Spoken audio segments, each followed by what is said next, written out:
السلام عليكم. صباح الخير جميعا. Good morning everyone. Welcome to postgraduate course of the Saudi SGA meeting. We have actually half day full of presentations. We have 10 speakers today. I would like really to thank all of them for accepting our invitation to be a presenters today. On your behalf, also, I'd like to thank the SGA for preparation of this meeting. I think these lectures very important for everyone, as a gastroenterologist, as a fellow, as a resident, as a general practitioner, as a family medicine. These are updated approaches, updated guidelines, updated managements for common topics in gastroenterology. We are going to have 20 minutes for each speaker. Now I'll be handling actually the first session to Dr. Hani Jawa and Dr. Amr Al-Amir to present the first speaker. Then we will let actually the questions after each presenter, okay? Because there is no time for for Q&A. So it will be the questions and answers will be after each presentation if there is any questions. Can we have a mic, please, can we have an extra mic, please? Extra mic for the moderators. صباح الخير جميعا. Good morning everyone. Thank you Prof. Fahad for the kind introduction. My name is Hani Jawa. I'm a gastroenterologist at King Abdulaziz University. And I will be presenting the first speaker today. Our first speaker today, our first talk of the day will be an approach to dyspepsia. And our speaker is Dr. Ahmed Al-Zaid. Dr. Ahmed is head of the gastroenterology and endoscopy section in Al Dar'iyah Hospital, Saudi Arabia. So without further ado, Doctor, if you can please, and for just a notice for all presenters, if you can kindly stick to the time as much as possible. Thank you very much. Assalamu alaikum. Good morning, everyone. First of all, I would like to thank SGA committee for organizing this event, and a special thanks to Dr. Fahad Saibani for this invitation. My talk today about dyspepsia. This is our daily practice life in general GI clinic. It's affecting our patient lifestyle significantly, and let the patient roaming between the clinics. So without clear explanation to the patient, the nature of the disease and the expectation, the patient still will roaming from clinic to the clinic. So I hope at the end of this session, we'll deliver small and clear input for the patient. So I don't have nothing disclosed. My outline of, I will start with case scenario, epidemiology, initial evaluation of dyspepsia and the causes, definition of functional dyspepsia,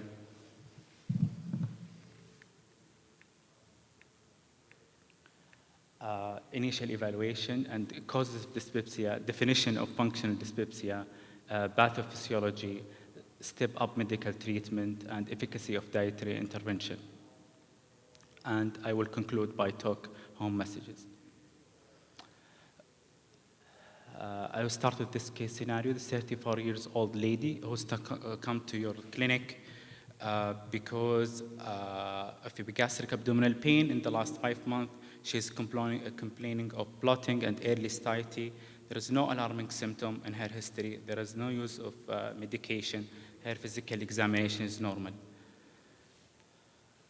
So what is the next best option?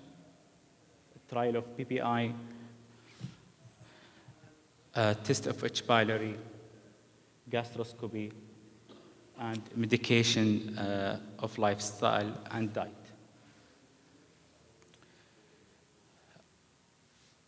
So always we are focusing on the main symptom, which is here is epigastric abdominal pain, and also we have to also focus on any alarming signs or symptoms, and also history of medication and physical examination.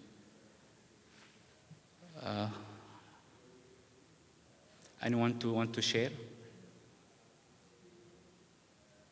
So you're right, Pete. So the best option is here is a test of H. pylori.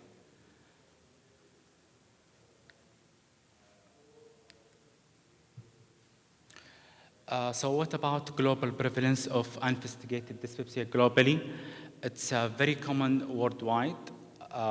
This variation between the numbers could be attributed to the risk factor of dyspepsia and use definition. Mainly the risk of tobacco smoking, sedentary lifestyle, endemic area of H. pylori, and uncontrolled analgesia consumption. All those are critical players for the prevalence of dyspepsia. What about our prevalence in Saudi Arabia?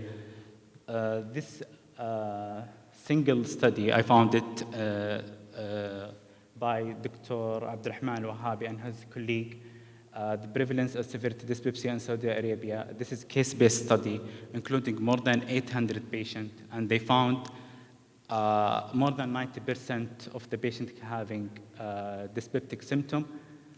Although it's the mild symptom is the commonest, but there were no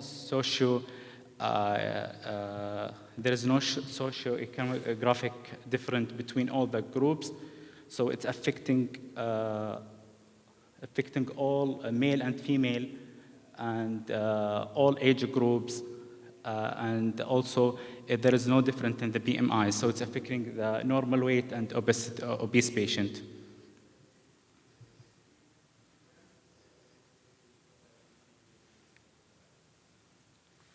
So the initial evaluation, usually a detailed history is necessary to determine the underlying cause and to identify the patient with alarming features. So if the patient can have the age above 60 and with a history of unintended weight loss, dysphagia or adenophagia, anemia, and GI bleeding, palpable mass or lymphadenopathy, or symptoms that recent onset and progressive in nature, persisting vomiting, or family history of upper GI cancer, or unsatisfactory response to the empiric therapy. Usually, we have to arrange for EGD with biopsy for H. pylori and other clinical directed investigation. Physical examination, usually normal, except for epigastric tenderness. However, if we found that in the patient, we have to rule out abdominal wall syndrome by doing Kernet signs, because this can differentiate between this is abdominal wall origin or this is inflammation for underlying fissura.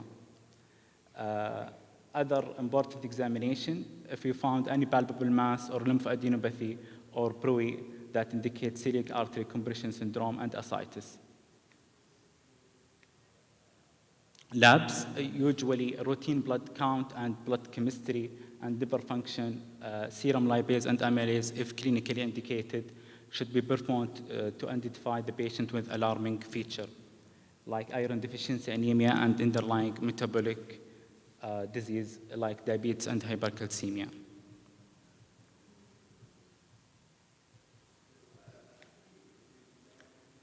What is the yield of upper GI endoscopy? The yield is low.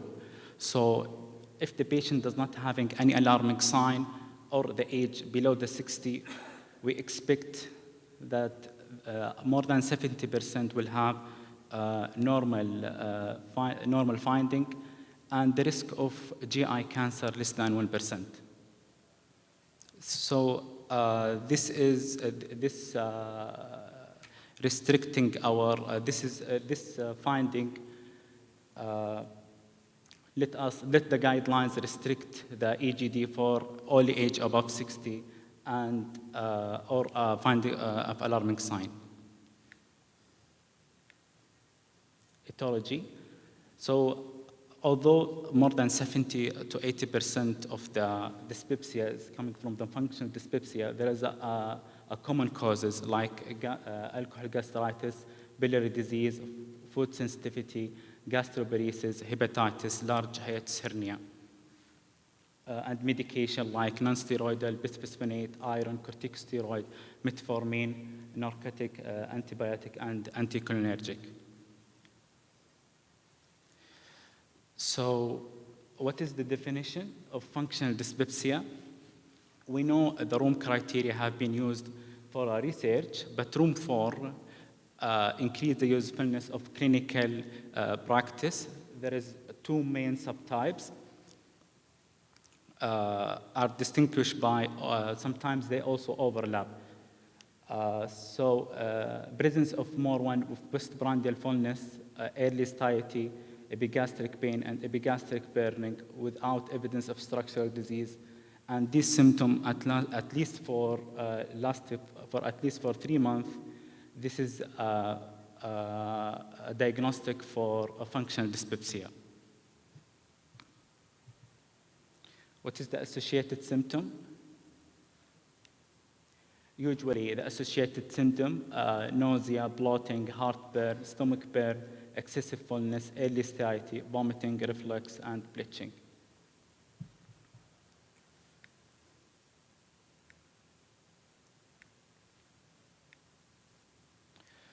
What about potential underlying mechanism? Several pathophysiological mechanisms have been suggested to underlie dyspeptic symptoms, including delayed gastric emptying and impaired gastric accommodation to a meal, hypersensitivity to gastric distension. Other studies also implicate the immune activation of T cell and eosinophils in the small bowel, which lead to early satiety, postprandial fullness, and abdominal pain. There is also association between mental health disorder because the rate of anxiety and depression are higher for a patient with functional dyspepsia.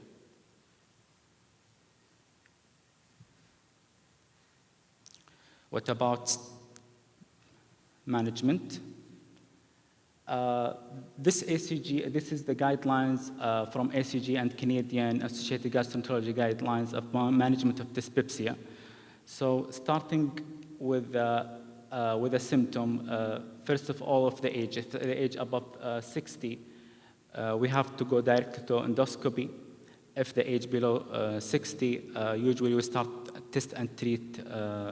If it's positive, we have to eradicate the H. pylori. If it's negative, we have to give a trial of 4 to 8 weeks of PPI. If there is no response, trial of tricyclic antidepressant or prokinetic. If there is no response, we have to consider psychotherapy.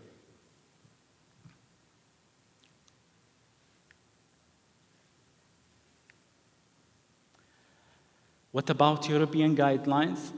This is the consensus of functional dyspepsia.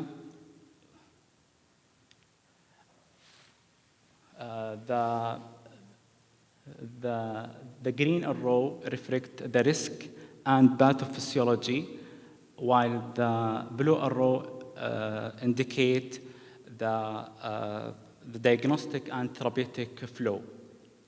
The percentage inside the circle, it's for a percentage of the agreement. So being a female and with a history of acute gastroenteritis, anxiety, it's all of them as a risk. And the underlying mechanisms in impaired accommodation, delay emptying, and visceral hypersensitivity, and altered center processing. All of them can cause functional dyspepsia. Again, they depend on the age, and they depend if there is no alarming sign. If there is no alarming sign, endoscopy can be skipped. If the flow going with functional dyspepsia, we have to test and treat for H. pylori. If the patient didn't improve, trial of PPI. If there is no improve, we have to go either tricyclic antidepressant or prokinetic based on subtypes of functional dyspepsia.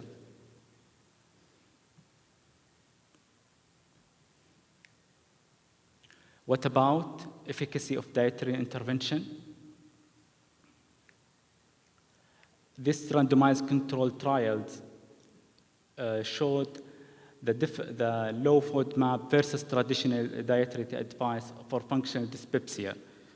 Or the definition of dietary intervention is usually small meals, avoiding of caffeine, and also low fatty food. This study showed both of dietary intervention lead to significant symptomatic and quality of life improvement, while the patient with postprandial fullness will benefit much better to low FODMAP.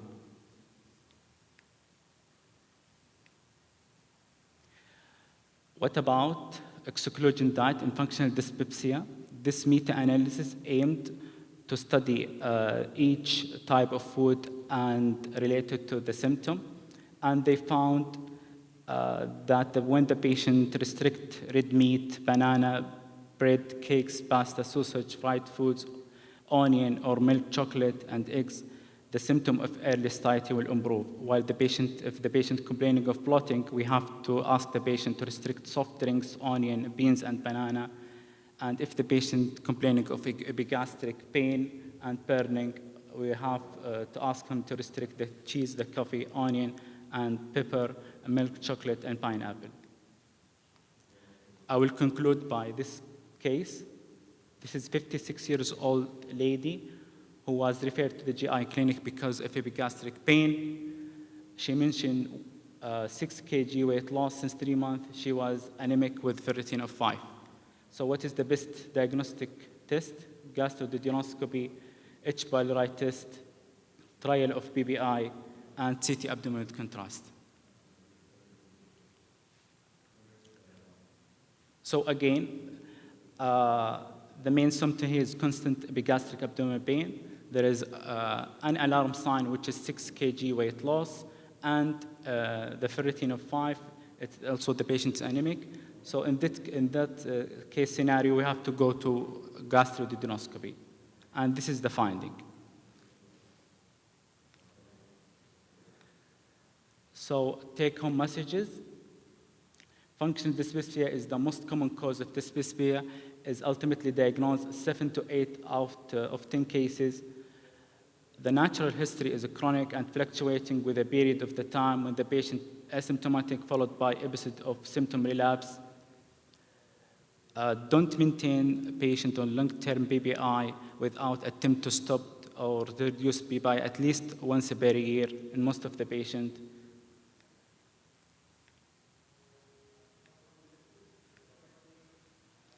Despite the low yield of gastroscopy in dyspeptic patient, prompt endoscopy is recommended in patients with alarming symptoms.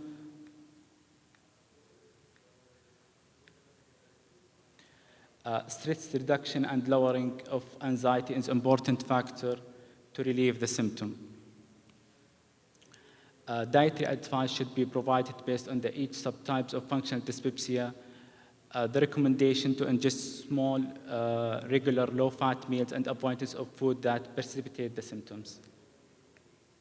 Thank you.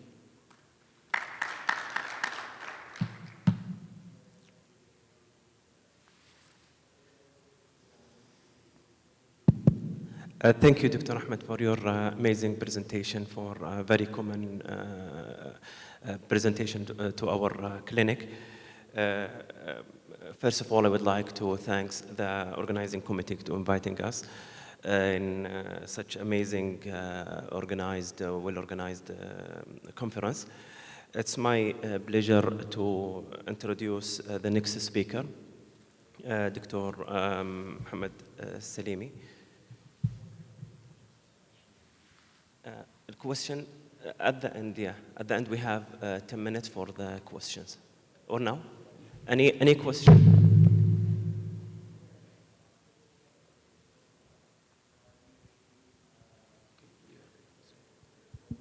I don't have a question, but first of all, thank you very much. It's really very nicely presented.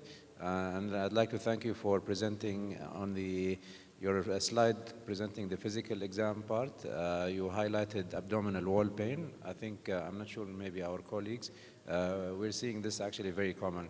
We see a lot of patients with abdominal wall pain, so when you examine them, and they will actually have a positive Carnet sign. So these small things can help sometimes in clinic, but your overview is actually excellent. Thank you so much. Thank you. Any other question?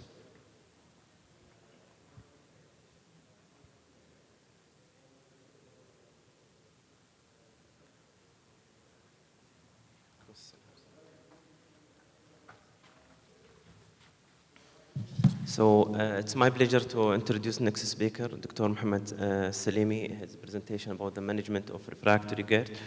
Dr. Mohammed Salimi is a consultant gastroenterology and subspecialized in neurogastroenterology and mortality in Toronto, Canada. He is a consultant in King Saud Hospital, Al Qasim. Dr. Mohammed, floor is yours. Thank you. First of all, I'd like to thank the SGA committee for organizing such amazing conference.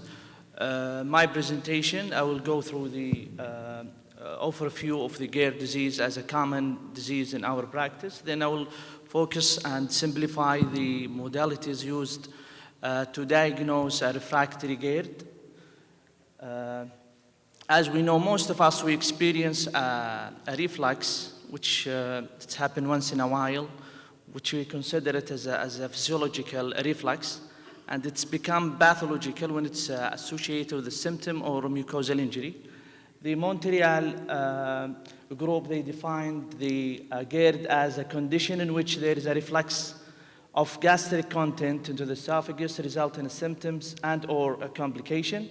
GERD is objectively defined by presence of the characteristic mucosal injury seen at endoscopy and or abnormal esophageal acid exposure demonstrated on the reflux monitoring study.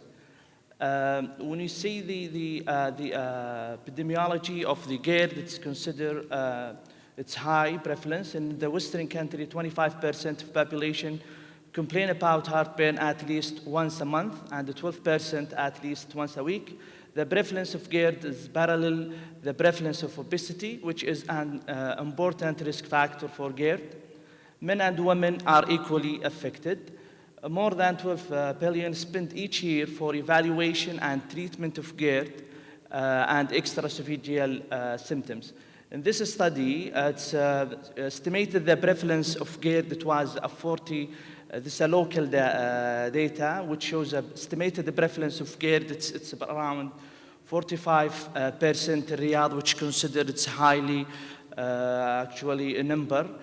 The symptoms, we have two types of symptoms, either typical or atypical symptoms. The typical symptom, mainly heartburn and regurgitation. And this is very important to approach the patient in terms of management. Atypical symptom, we can divide it either esophageal or extraesophageal.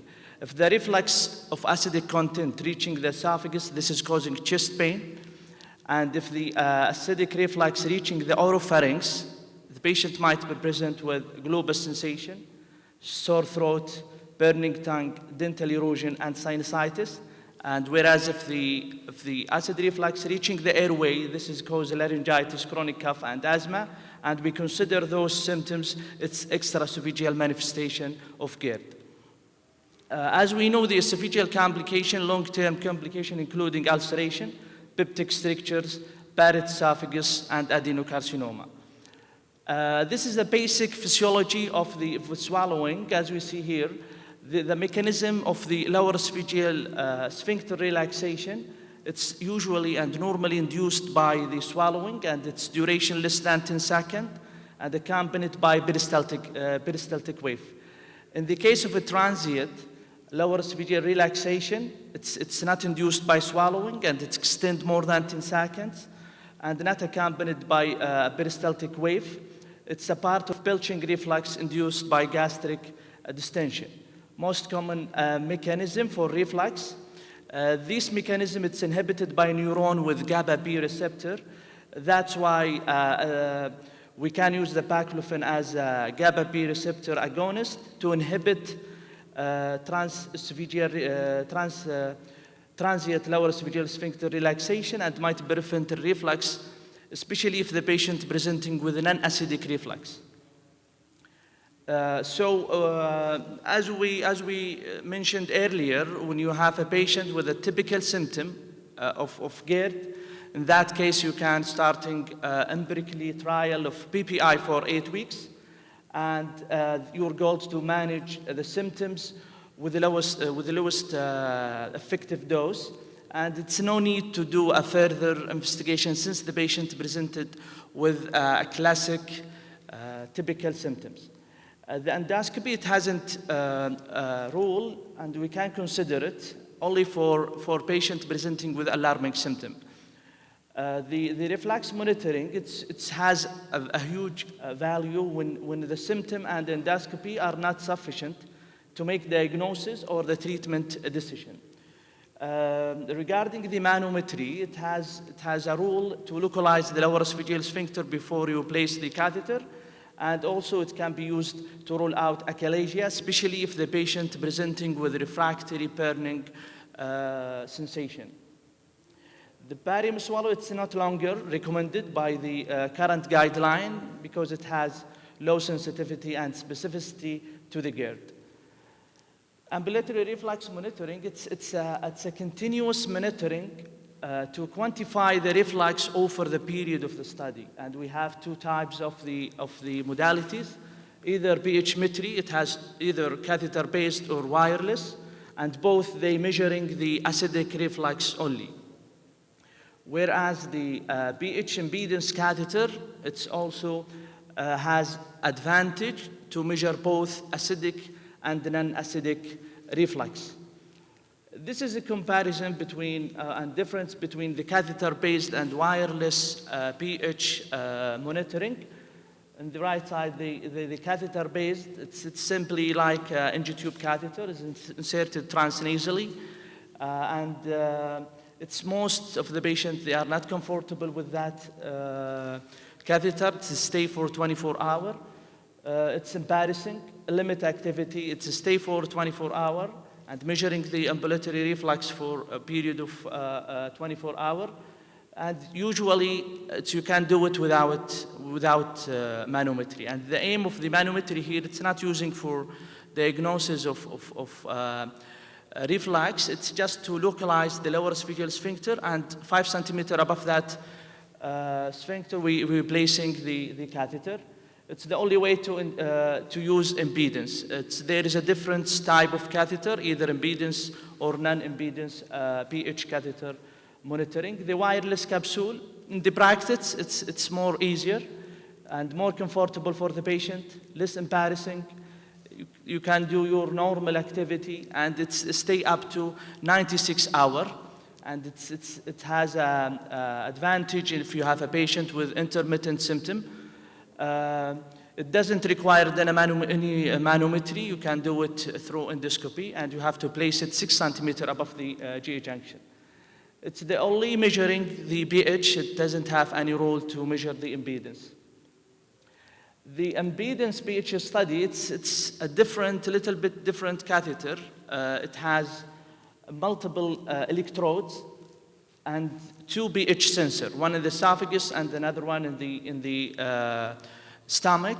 And those electrodes, it's measuring the electrical resistance. So in case that you have liquid reflux, this is cause a drop in the electrical resistance regardless of the pH level. This is helping us to differentiate between acidic and non-acidic reflux in case of refractory GERD. This picture also simplified the impedance. As you see on the right side, there is a drop in the electrical resistance, but the pH is still here. It's less than 4, which consider acidic reflux. Whereas in the left side, the pH, there is a drop in the resistance, but still the pH is more than 4. This is reflecting the non-acidic reflux. This can be simplify use of both wireless capsule and impedance. It's the advantage of wireless. It's, as we mentioned, it's comfortable for the patient, and it can be used for intermittent symptom and should be off PPI. Whereas impedance study, it's stay for 24 hours and measuring both gastric pH and esophageal pH, with also advantage of non-acidic reflux measurement, usually used for frequent atypical symptom and should be on PPI. Here it's a very important slide to differentiate between the GERD and esophageal hypersensitivity and functional heartburn. GERD that has defined objective proven of GERD by esophagitis, peptic stricture, and Barrett's, and acid exposure time, it should be more than 6% of the total 24-hour, with positive reflux symptom association. Esophageal hypersensitivity and functional heartburn, almost the same. Both has normal endoscopic finding. Both less than the acidic exposure is normal. But in the case of reflux hypersensitivity, there is a reflux symptom association is positive, whereas in heartburn, it's negative. So as we know, the option used for treatment of GERD, either lifestyle modification, including weight loss, head elevation, during the sleep, medical therapy, including PPI, H2 blocker, PCABs, antacid, gabapentin agonist, and minimal invasive, either TIF or magnetic sphincteric augmentation, electrical stimulation of the lower esophageal sphincter strata, surgical option, fundoplication, either nascent or toupee.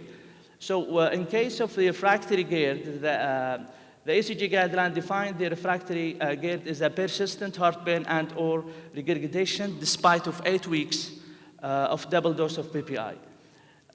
Actually, when you have most of your patients, when you try it presenting to you with the typical symptom, you can start PPI double dose and assessing the response in 8 weeks. If you have still unsatisfactory symptoms, so you have to ask yourself, is it a GERD with inadequate acid suppression, or is it, are the symptoms caused by esophageal disorder other than GERD, eosinophilic esophagitis or achalasia? It is a reflux hypersensitivity, or it is a symptoms, are the symptoms functional only? So don't forget to start your approach with optimizing the PPI therapy.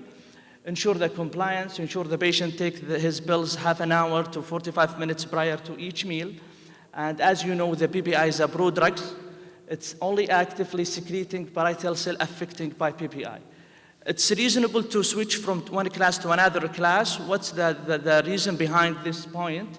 There is a different, actually, in the metabolism of different type of PPI. Because the rate of metabolism is different because of the cytochrome P450 to C19. Rabiprazole, it's considered the most potent PPI for acid suppression, and at least depend on the cytochrome P450 to C19 for metabolism. Adding of H2 blocker, it's reasonable, especially in case of nocturnal symptoms, which we can call breakthrough acid reflux. And as we know, the main issue with the H2 blocker, it's tachyphylaxis, so it's reasonable to use it in intermittent manner. Use it for 3 or 4 weeks, then stop it for another 2 weeks, then resume it after a couple of weeks. The other symptoms are caused by esophageal disorder other than GERD.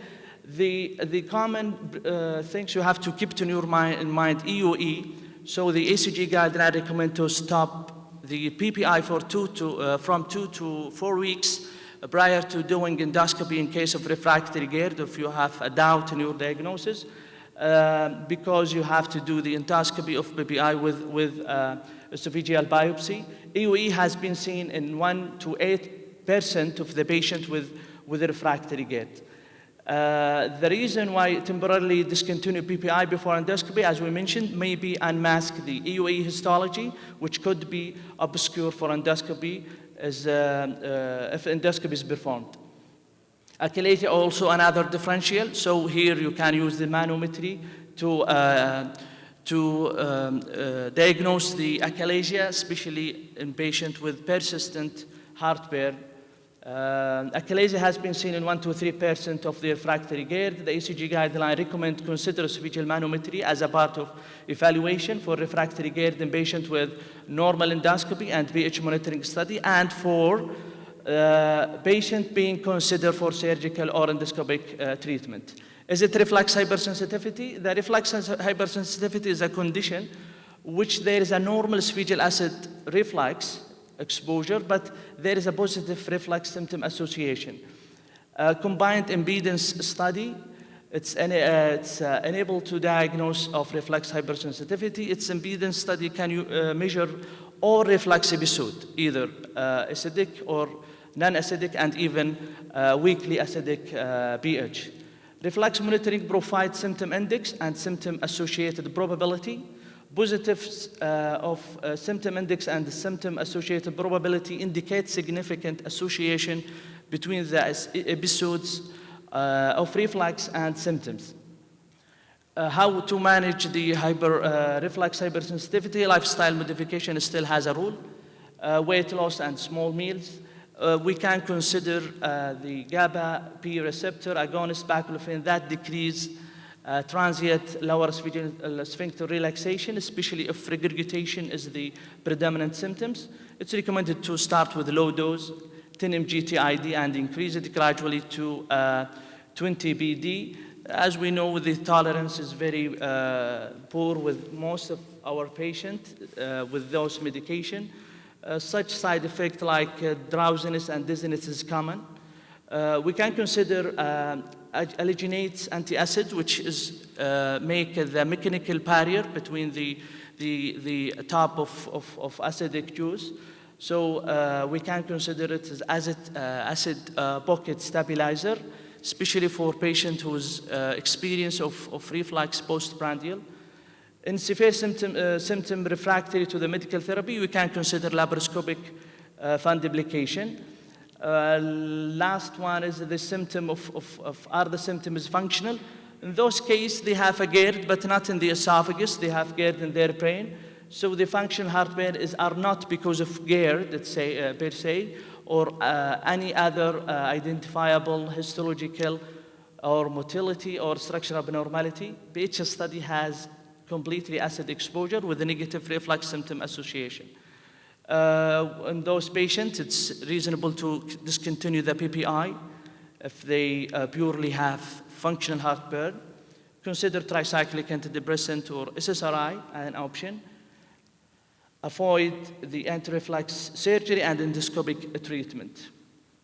The surgical and endoscopic option, as recommended by ECG, the anti-reflux surgery is recommended as an option for long-term treatment of patients with objective evidence of GERD, especially those who have a severe reflux esophagitis, large hiatal hernia, and persistent symptom, troublesome GERD symptom. Magnetic sphincteric augmentation is recommended as an alternative to laparoscopic fundoplication for patients with regurgitation who fail medical management. Roux-en-Y bypass is suggested as an option to treat GERD in obese patients. Strata is an anti-reflux procedure, cannot be recommended due to inconsistent and highly variable data.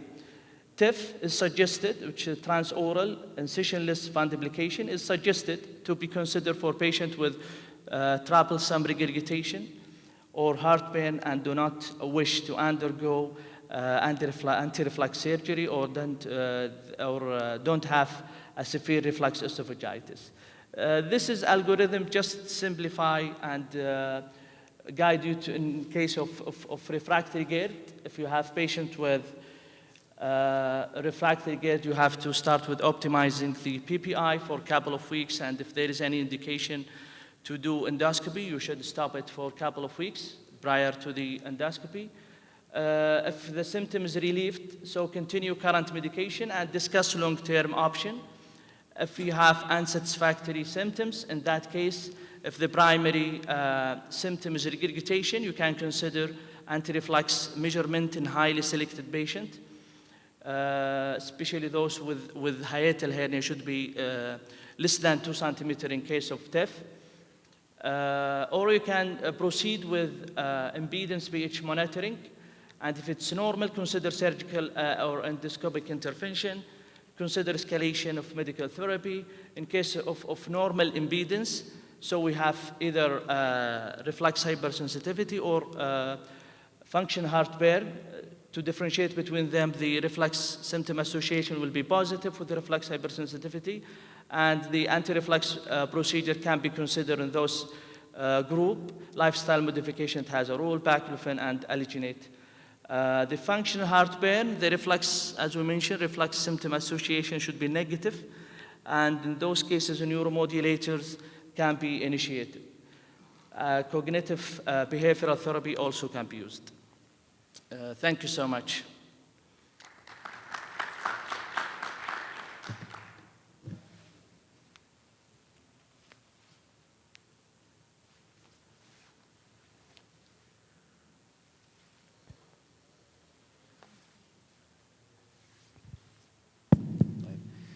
Thank you so much.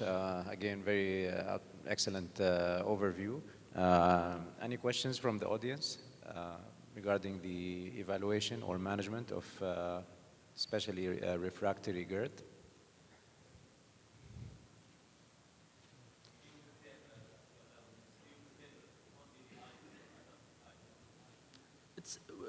In practice, you cannot prefer it. But it's right to switch from one group to one group, because some patients have response with pantoprazole, not with omeprazole. It's reasonable to exchange, might be to get a benefit.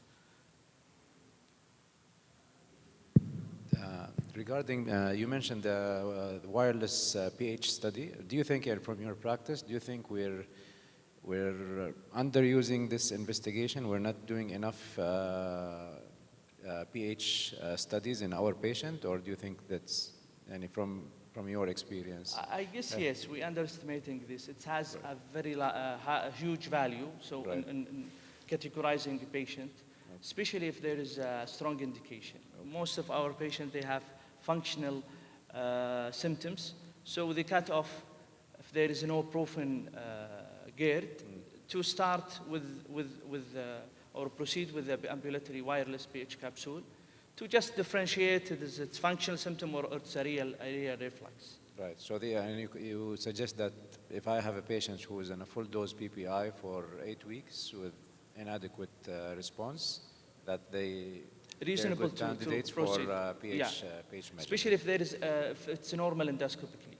Yeah, normal endoscopy with no esophagitis. Yeah, and it still has a symptom, it's reasonable to go. Unless you have suspicion of if the patient presenting with atypical symptoms, Right. it's better to use impedance rather than pH capsule. Okay, excellent. Any more questions?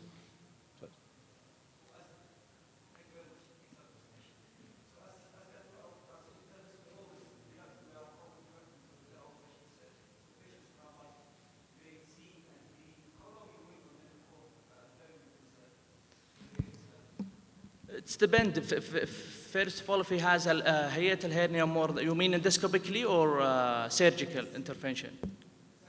Both. Surgical intervention. Actually, if the patient has a long-term, disease that's not progressing or the mucosal healing not achieved by the PPI, and the patient have troublesome symptoms, it's reasonable to proceed with surgical intervention, especially when they have a large hiatal hernia.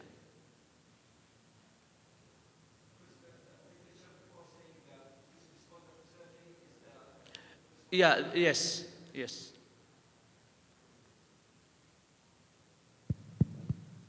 Okay, thank you so much. Just a question, Doctor. First of all, thank you for your amazing presentation. Is there any criteria for timing and selecting the intervention procedures such as surgery? Which one is most, proper to the selected patient? Or it's based on experience and... It depends on the local service in your institution, but the TIF, it's become common used in Saudi, with a good evidence. Still fundoplication, surgical fundoplication, there is a trend to do 2 bay more than nascent because of the rabbit's 27 degree, which carry less side effect post-surgery. But it's depend on the experience and the patient preference. Both it's play a role. Thank you so much. Okay, thank you so much. Now it's my pleasure to present the next talk, which is entitled Eradication of H. pylori in 2023, Facts and Fictions. It will be presented it's my pleasure to present Dr. Iyad Al-Subai'i. Dr. Iyad is a well-known advanced endoscopist in Saudi Arabia, head of endoscopy in Irfan Hospital here in Jeddah. And so Dr. Iyad, we're all looking forward to hear your presentation. So please, thank you. Assalamu alaikum wa rahmatullahi wa barakatuh. I would like to thank Dr. Suhaibani and all the organizing committee for inviting me to give this presentation. We're going to talk about H. pylori management in the year 2023. What are the facts and what are the fictions related to this issue? Well, historically, as we know that Barry Marshall and Robin Warren, they discovered the bacteria back in early 80s, but initially nobody believed them. It took several years till they convinced the world that there is something called H. pylori and it's responsible for the development of peptic ulcer disease and gastric cancer and gastric lymphomas. However, what's happening nowadays, is that we were going to the other extreme, that people believe that this bacteria is causing every problem, even anxiety and nervousness. And so that's why we need to put everything in its perspective. This is the bacteria. It's a spiral bacteria with one flagella, one end flagella that work as propeller. And it has a unique feature of the urease enzyme, which will help its pathogenesis, but also it will help us as doctor to diagnose the bacteria. Bacteria usually has different virulence factors. However, I would like to say that this bacteria is non-invasive. So it doesn't cause bacteremia, doesn't cause septicemia, doesn't invade other organs, and it has specific affinity to gastric epithelium. It doesn't invade or affect the esophageal, nor the duodenal, nor the colonic mucosa. It's only gastric mucosa. Now, as I said, when it attached to the gastric epithelium through an inflammatory mechanism that it's almost like autoimmune, causes the peptic ulcer disease and inflammation. And again, as it depends, I'm going to show you where it invades in the stomach. It may cause decreased acidity or increased acidity, as we're going to say that then. This bacteria is the most common bacterial infection worldwide. It affects 50 to 70% of the general populations of the whole world. So it's very, very common. So even if you have headache, if you test the H. pylori, you will find it positive. It doesn't mean that it caused the headache, So the problem with this infection, once it gets there, it will stay in the stomach unless it is treated. So it's not like, active tonsillitis or urine tract infection, or where you get, it's only 3-4 days and only 1 week disease. It's actually a persistent infection. However, 80% of the population who got infected with H. pylori, they have no symptoms and no complications related to the bacteria. Only 20% are those who develop symptoms or develop complications of the bacteria. We have to keep this in our mind when we talk about the management. Now, the problem because of the continuous giving antibacterial treatment and antibiotics, we are seeing more and more bacterial resistance. Therefore, we have to be cautious also in attempting to manage this infection. Who are the people that we need to test for H. pylori? Number one is patient with peptic ulcer disease or history of peptic ulcer complications. Patient with early gastric cancers, mold or gastric lymphomas. First-degree relatives of patients with gastric cancers, and uninvestigated true dyspepsia, as our colleague presented in his presentation, that a patient who has dyspepsia, we need to look for H. pylori infection. But however, it should be true dyspepsia, not irritable bowel syndrome or GERD symptoms, because this has nothing to do with H. pylori. Iron deficiency anemia is an indication by itself, even if there is no ulcer, is an indication to look for H. pylori and treat it. And also in ITP, idiopathic thrombocytopenic purpura, it's been found to be related to H. pylori. And lastly, not least, a patient who is expected to be put on long-term treatment with NSAIDs or aspirin, it's better to look for H. pylori and eradicate it before you embark the patient, because there is synergistic, ulcerogenic effect between NSAIDs, aspirin, and H. pylori. Don't test H. pylori for just simple GERD, irritable bowel syndrome, inflammatory bowel disease, acute gastroenteritis. I see a lot of people, they present with food poisoning and the doctor check for H. pylori, tell him your problem is related to H. pylori. So this is very important. Or even psychosomatic disorders, like somatoform disorders. These have nothing to do with H. pylori. Because even if you test, there is chance 50 to 70% you'll find the bacteria, which has nothing to do with the pathogenesis of the patient problem.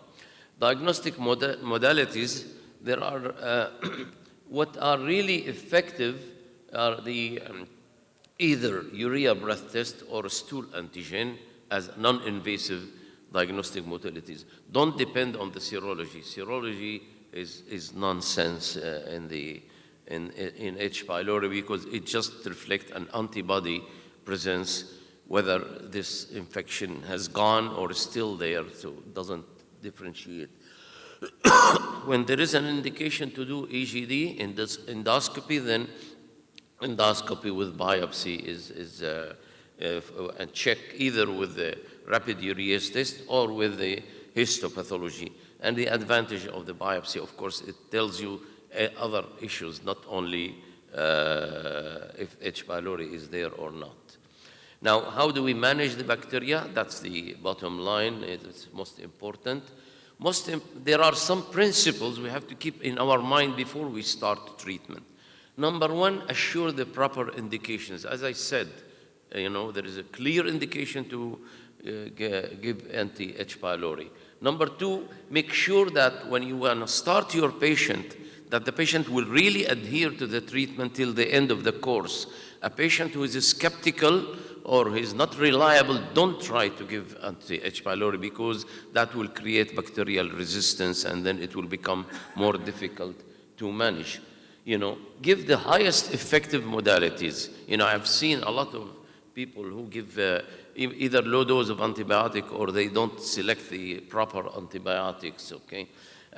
Look at the patient record before. Like if the patient was treated for UTI with for example, ciprofloxacin or levofloxacin, and when you found the bacteria in his body, don't try to give a triple therapy that includes this kind of antibiotic, which failed to have positive effect. That's very important.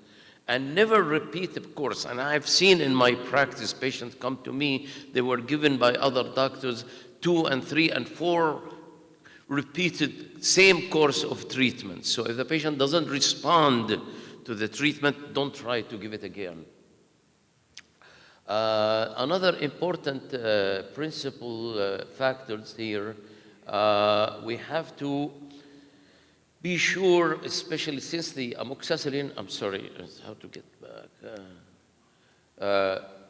Amoxicillin is the backbone of the treatment. So therefore, if a patient tells you, I'm allergic to penicillin, you have to be sure that the patient is allergic to penicillin, because the studies have shown that 95% of people who declare that they have allergy, found that it is not true. So it's very important. Now, make sure that you will suppress the gastric acidity very strongly. Make the pH is more than 6, otherwise the bacteria may not be killed.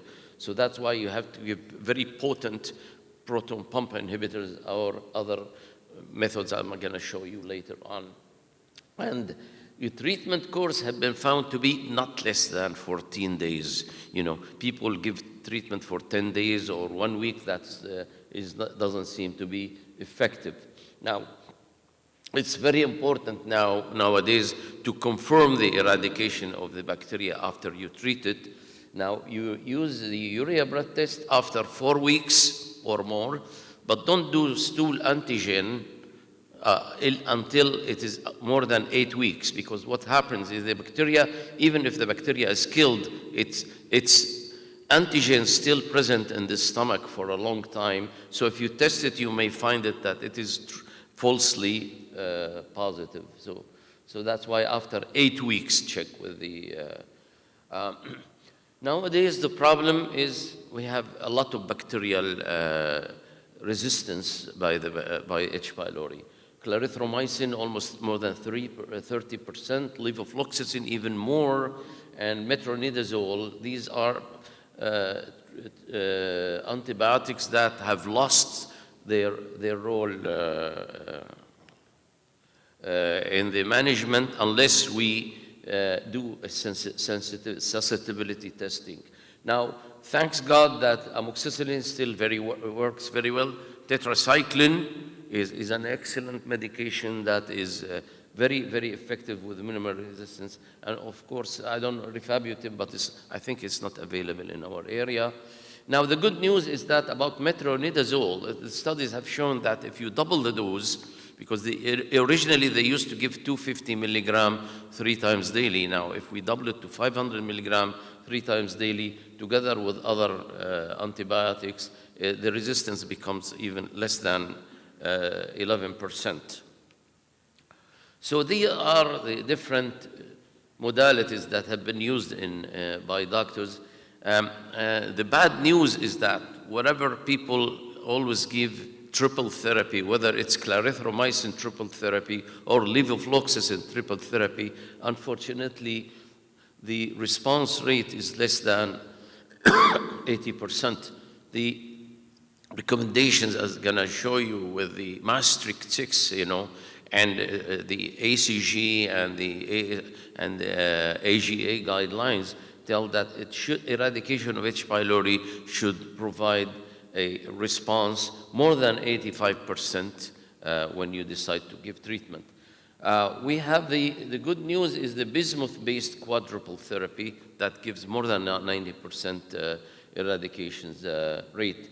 And also, I did not include it here, in what's called concomitant therapy, which are 4 antibiotics, metronidazole, amoxicillin, and clarithromycin, in addition to PPI, that will give 90% response if given for 2 weeks, especially with the metronidazole of 500 milligrams 3 times daily. Now, a new compound, it's called PCAB, which are potassium competitive acid blockers. These are much stronger than PPI in blocking the gastric acidity. They are not available in our area here in the Kingdom of Saudi Arabia and other parts of in our areas. But the studies have shown, as you see here, if comparing with the PPI with the same dose of other antibiotics, the response rate is much higher. So because that gives, the gastric pH more than 6.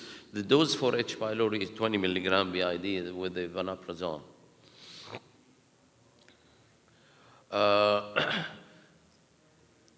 This is very important.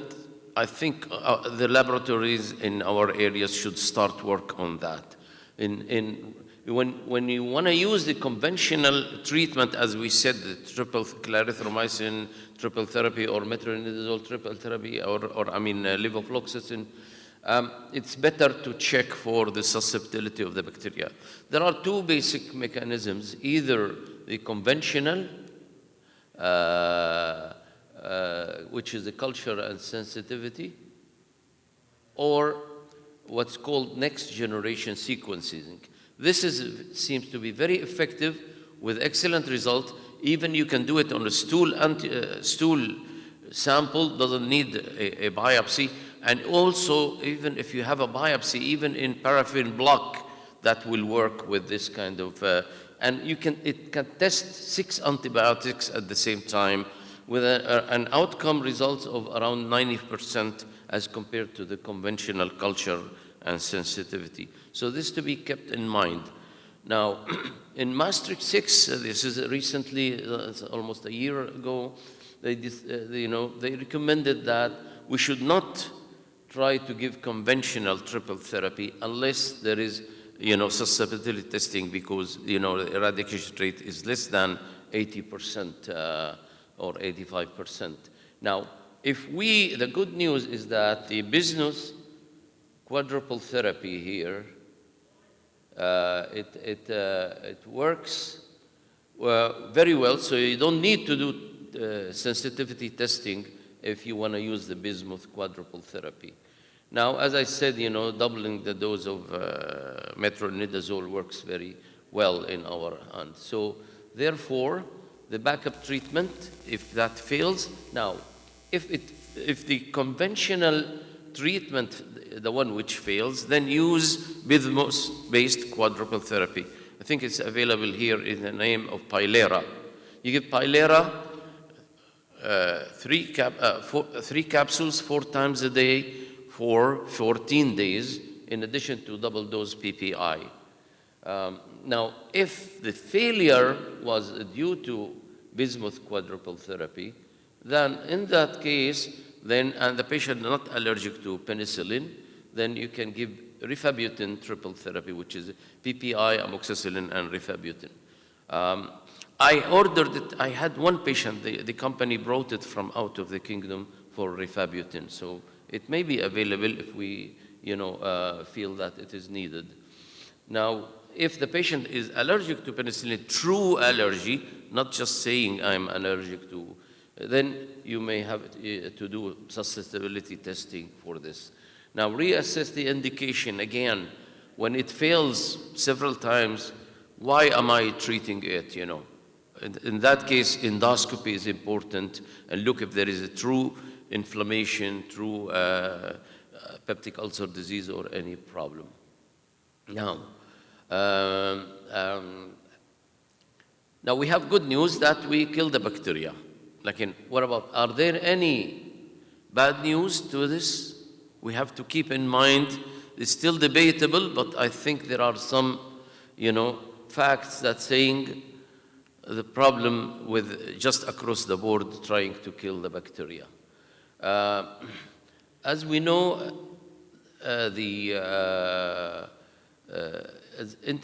eradication is independent and irreversibly related to children asthma, especially, for even mothers, when, eradicate H. pylori, that affect the microbiota of her intestine, and that is also reflected to their offspring of these mothers, and also been found to increase the children asthma and IBD. There is also some sort of inverse correlation, more and more studies are coming between H. pylori eradication and inflammatory bowel disease, especially Crohn's disease.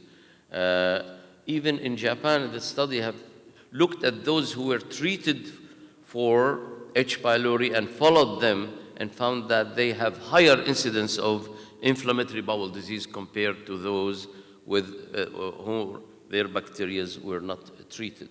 Also similarly with other allergic disorders like eosinophilic esophagitis and celiac disease. There is an increased incidence. Also, the study from Japan showed that increased incidence of obesity and metabolic syndrome. As we know, when we treat the H. pylori, the gastric stomach start to secrete again the ghrelin hormone, and we know that ghrelin is responsible for the, increasing the appetite of the people, and that could be one of the reasons. In addition that, when you don't have any dyspepsia, your stomach is clear, you may eat more and more, and so keep this in the mind also. Last slide here.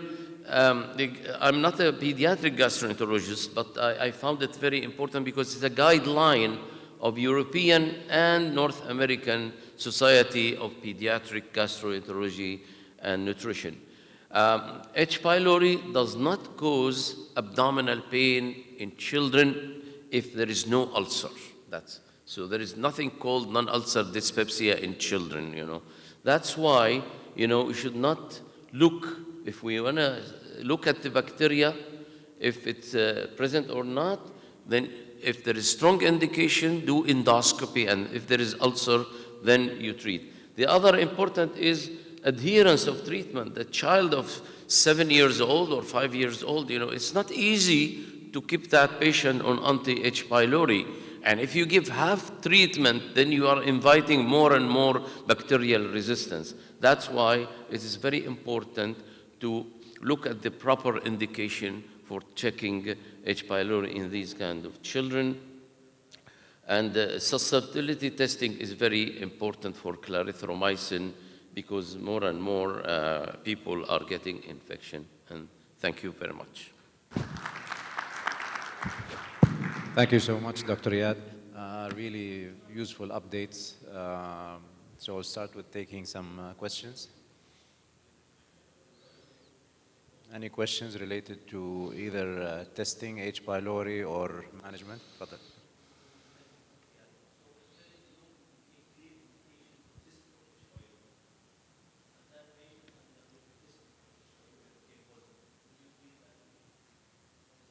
I couldn't hear. Can we get the microphone?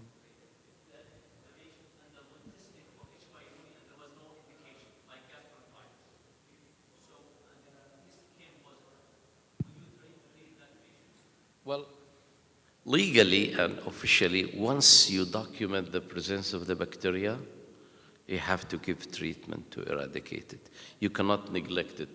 But that's why I'm saying, don't test for it unless there is strong indication. Because now we are all of us in the room. If we test H. pylori on all of us who have no symptoms, 7 out of 10 will have positive H. pylori. That's why if you get an acute gastroenteritis due to salmonella or whatever, and or virus, or you test H. pylori, found it positive, you will find it positive. In 70% chance you will find it positive. But once it is positive, you cannot neglect that fact, because even if after 10 years, 15 years, the patient gets gastric cancer, you will be blamed for, because you found the bacteria and you did not eradicate it. So that's why we have to be, very selective in testing the bacteria. That's my main aim of this presentation. Dr. Riyad, what's your approach in someone who is admitted with an upper GI bleed, bleeding peptic ulcer, complicated, completed their PPI infusion, but their flow test or biopsy came back negative? So what's your recommendation in these situations? You mean you give treatment and they did not respond to treatment? Sorry, they only received PPI infusion and their GI bleed got managed? Yeah. So do you encounter many false negative H. pylori in these cases? First of all, we have to give high dose of PPI. And then if they fail on the conventional triple, we use the bismuth quadruple course. But if they fail on bismuth, now here it's better to do susceptibility testing for the bacteria, because so far in our practice, thanks God, you know, the bismuth-based quadruple is very, very effective so far. I hope we will not lose it. And that's why, you know, I'm concerned about just giving treatment across the board for H. pylori. We don't want to lose this weapon. Yeah, okay. Thank you so much, Dr. Riyad, for your comprehensive presentation. Thank you. Next topic is about the BPI risk and alternative in 2023. It is one of the common topic which usually come and have been asked in our clinic almost on daily basis by the patients. Our next speaker, Dr. Ahmed Al-Malki. Dr. Ahmed is consultant gastroenterology in King Abdulaziz Medical City, Jeddah. Dr. Ahmed, the floor is yours. Thank you very much. Assalamu alaikum wa rahmatullahi wa barakatuh. Good morning, everybody. Thank you, Dr. Shibani, for spoiling my weekend as usual, inviting me for the meeting. And you know I'm late prepared for any presentation. I appreciate your confidence and trust in me. And I'd like to welcome you all to this nice meeting. The task I was given is so intriguing to me, long-term proton pump inhibitors, potential risks and alternatives. I remember a long time back, I was with one of my colleagues in one of the meetings around 15 or 20 years back, and one of us was saying, يا أخي أنا ماني مطمن لهذه العلاجات, these BPIs.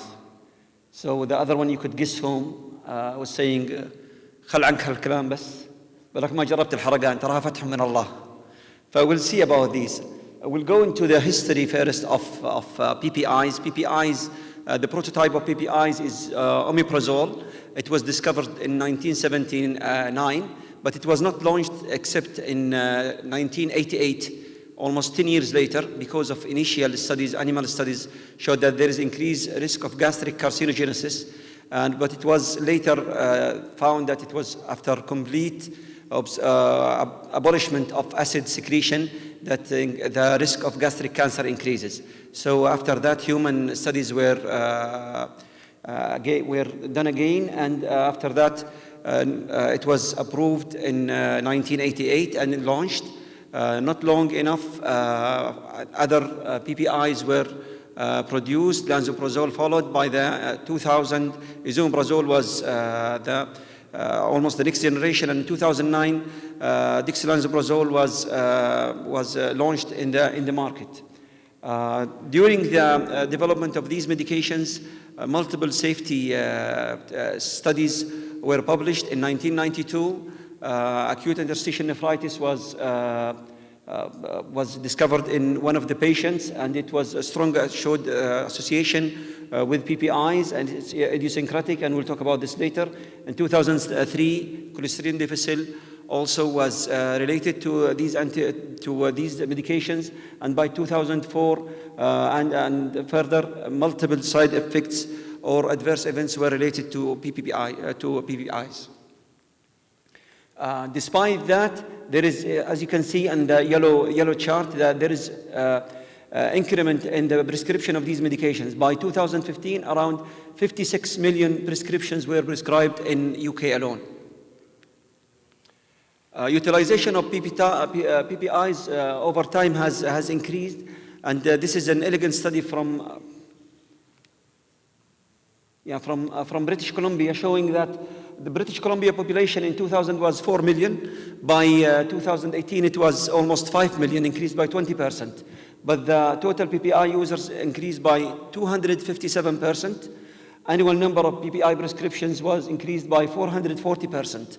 And this was also echoed in a Chinese study. The one on the right, the cartoon is showing, the cartoon on the left is showing increase in PPI for outpatient by 5-folds, and on the right is increase on PPI prescription for inpatients by 6.5-folds.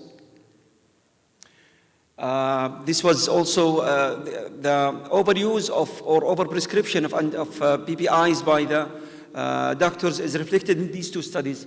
This is a study for inpatient from the States, showing that in a retrospective examination of patients with low-risk GI bleeding, they were admitted over 3 months period, who received esomeprazole. 400 patients were admitted. Out of these, 50% received PPI de novo.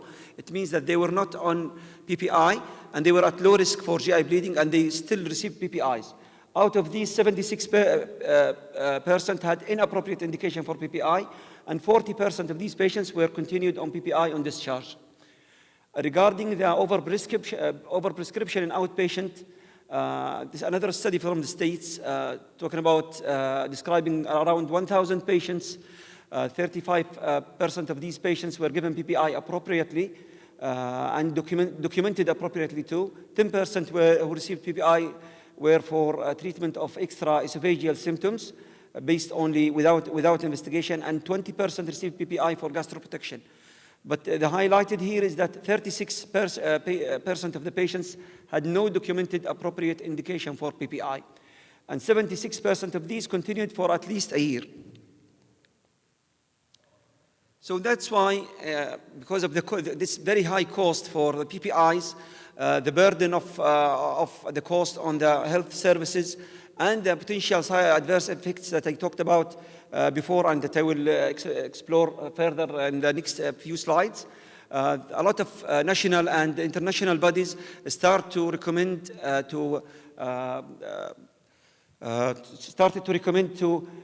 for the prescription, limit the prescription of these medications, and define clearly who are the patients who need short-term medications or long-term medications. And this list is showing the indication for short-term PPIs according to the AGA latest guidelines in 2022. And the definite indications is as listed here. I would say from them choosing only, it's H. pylori eradication and stress ulcer prophylaxis. But for the time sake, I will jump this slide. I will let you just go through it.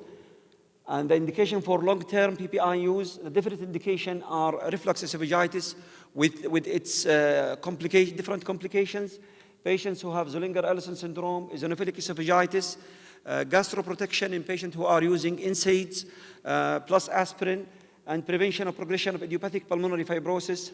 The latter is really not recommended by the latest guidelines from American Thoracic Association because it showed no improvement in survival, exacerbations, disease progression, and has no effect except if it's combined with antifibrotic agents. So what is the definition of long-term PPI use? Several definitions in different studies, but for the sake of our discussion, more than 4 weeks in functional or investigated dyspepsia is considered long-term, and more than 8 weeks in patients who are having GERD is considered long-term. But you have to understand that there are other definitions that extend the definition of long-term PPI to 1 year. PPI adverse effect, there is plethora of studies. Actually, it's not just plethora, it's an explosion of studies studying almost on daily basis. We have studies that are exploring different adverse events related to PPIs, and it's involving the patients from their head to toe, involving the brain down to the musculoskeletal system and blood vessels. And these are just examples of these adverse effects. You can see from if you click proton pump inhibitor risks in PubMed, you will find, and this is for the last 10 years, 3,656 results, and then 2/3 of these are in the last 5 years. So almost 1.5 study every day is published about PPI adverse effects or risk. But the problem is none of these is randomized control studies will addressing the adverse effects or the effects of PPI on the patients. Almost all of these studies are observational studies or case control or retrospective studies or systematic reviews or meta-analysis that are sometimes having rigorous methodologies to decrease the publication bias. But nevertheless, these are all short. These have a lot of shortcomings. This study called the Compass trial, it's very famous. It's actually from cardiology literature. examining rivaroxaban with or without aspirin in stable cardiovascular disease. It was published in 2017. A secondary analysis of this study was published in 2019 in gastroenterology by Paul Mayadi and his group, and it examined basically mainly the effect of pantoprazole 40 milligram daily versus placebo in a large group of patients, 18,000 patients. This study, you can see that it's late, so it's addressed almost most of the worries of the adverse effects or that are related to PPIs. And you can see here, yeah, the primary outcome, the primary efficacy outcome, there was no increase in MI, stroke, cardiovascular death related in PPIs versus placebo group, as well as death of all causes, cardiovascular, non-cardiovascular, and then looked into individual efficacy outcome, MI, stroke, acute limb ischemia, thromboembolism, cancers of all types, or I mean, most types, in the ones that are mostly mentioned in the literature, GI malignancies, lung cancer, prostate, skin, breast, and hospitalization. None of that was related to the use of PPI or increase in the use of PPI. They addressed also different questions, including gastric atrophy, enteric infection, chronic kidney disease, dementia, pneumonia, fracture, COPD, and diabetes mellitus. Apart from enteric infection, which was significantly increased in patients who are on PPI, all the other outcomes were negative. And you can see here the outcome of cardiovascular death, MI, and stroke. The lines are overlapping and identical. Having said this, there are no other studies that look into that looked well into the association between PPIs and the adverse effect is mentioned. But when we talk about any study, we have to look into the association of this study of the PPI to the disease it's causing or to the outcome it's causing. The strength is measured by the odds ratio or hazard ratio, and we want to see an odds ratio of more than 3 in patients who are having any adverse effect or claimed to be related to PPI. The consistency that the observed association was repeatedly observed by different persons, different places and circumstances at times. The specificity is always difficult to prove in these patients because it's retrospective studies and it's mostly polluted by confounders. Temporality, does exposure precede the outcome? Of course, in all these studies, they showed that there is temporality, but the problem is the coherence. Is the causal association compatible with generally known facts? Like if you start a patient who's coming with dyspepsia, you start him on PPI, and after 1 month, he's diagnosed to have gastric cancer.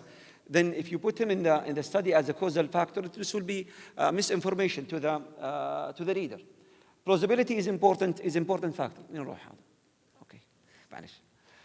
Plausibility is important factor and criterion in these patients to look if there is biological explanation for the association.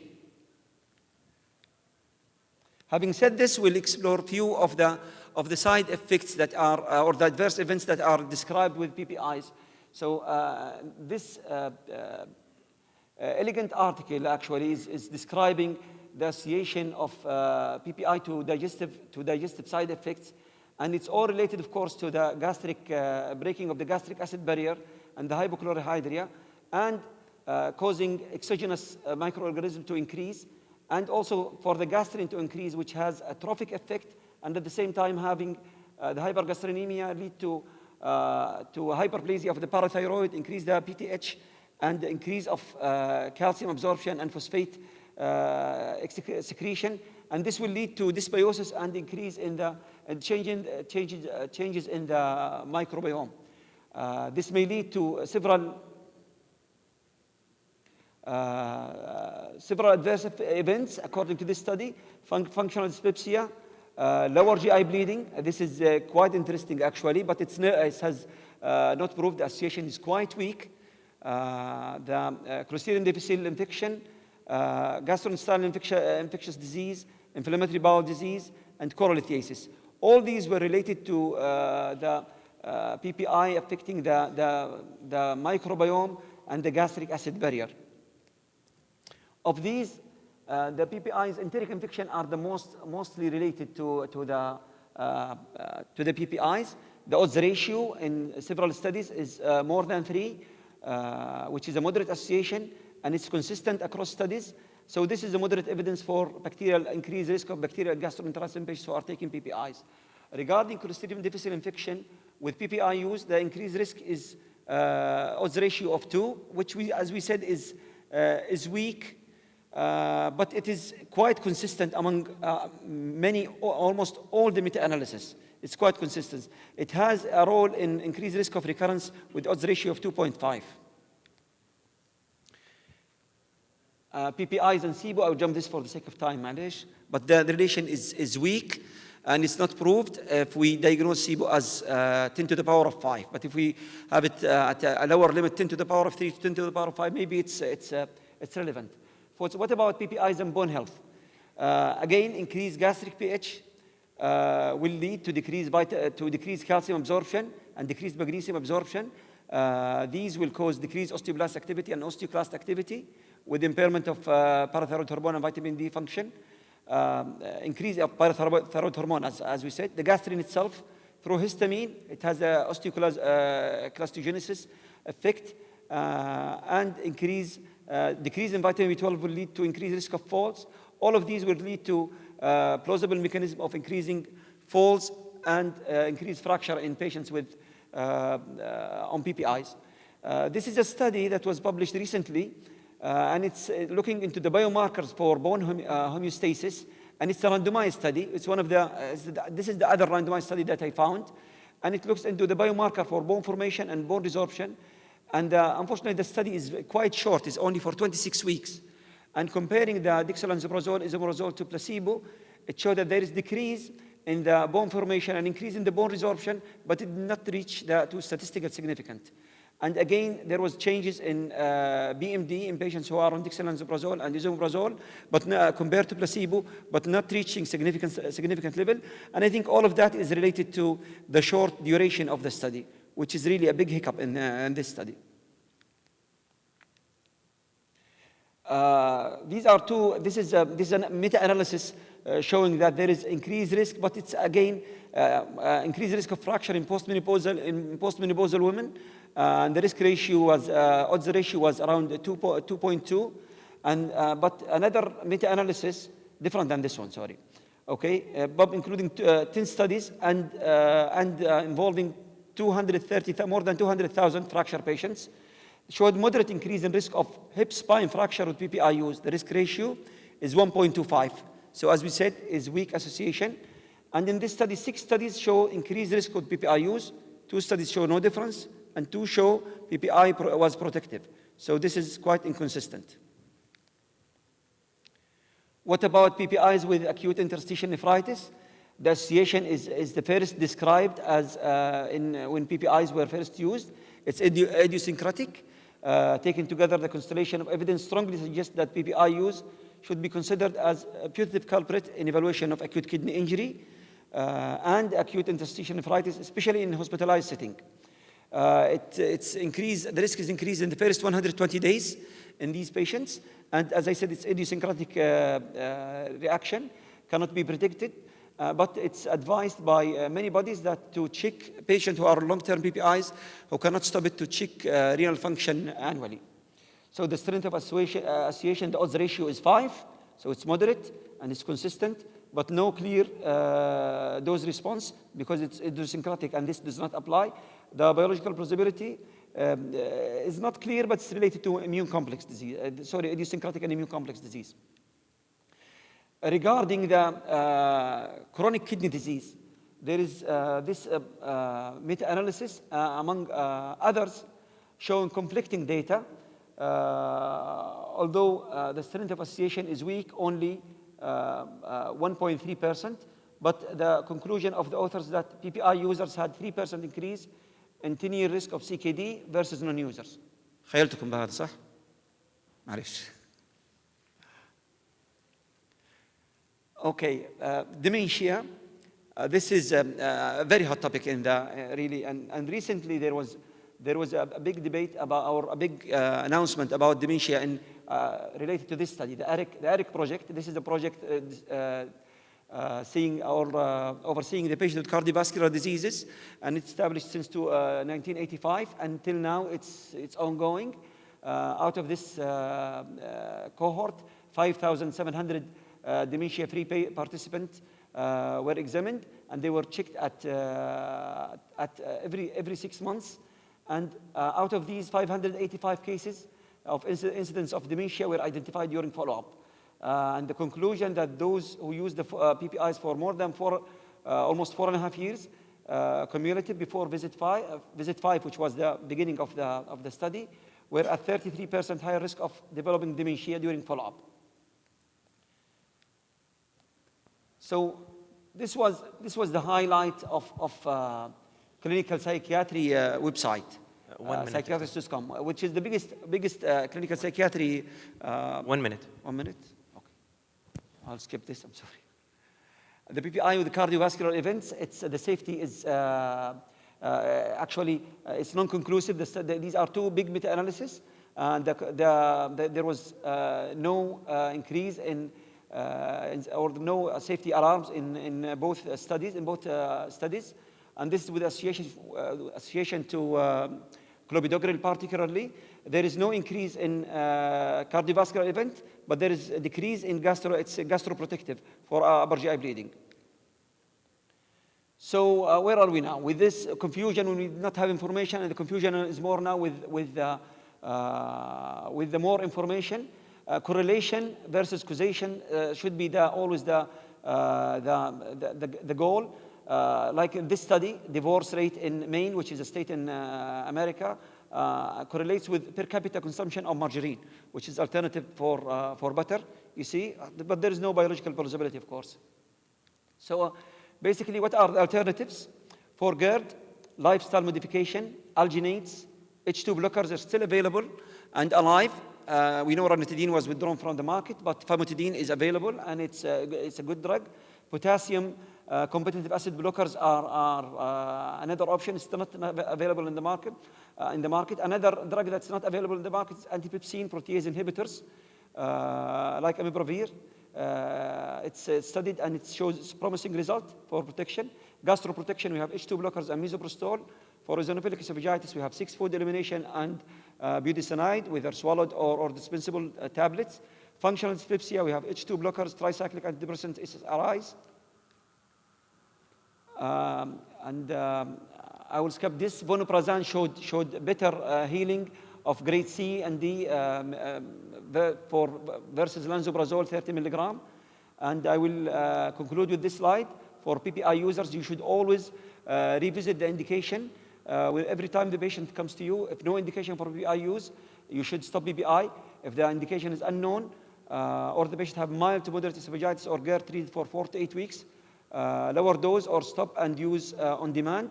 If patient have peptic ulcer disease from NSAIDs, upper GI symptoms, asymptomatic following treatment, ICU stress ulcer, and the indication for short term, stop PPIs.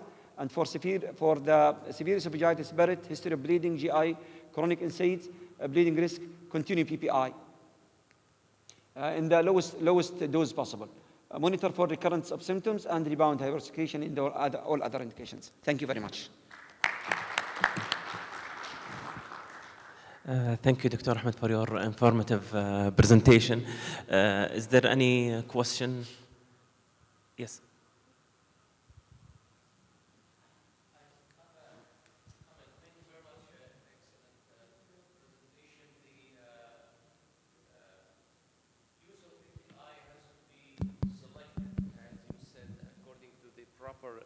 Indication and to give the least effective dose and to avoid using it if it's not needed. However, about the side effects, we have to differentiate between statistical studies and real-world outcome. And what I mean by that, like for example, if we say that this drug, it increased the odd ratio of 2 or 3 times compared with not using it, we have to look about this problem at the beginning.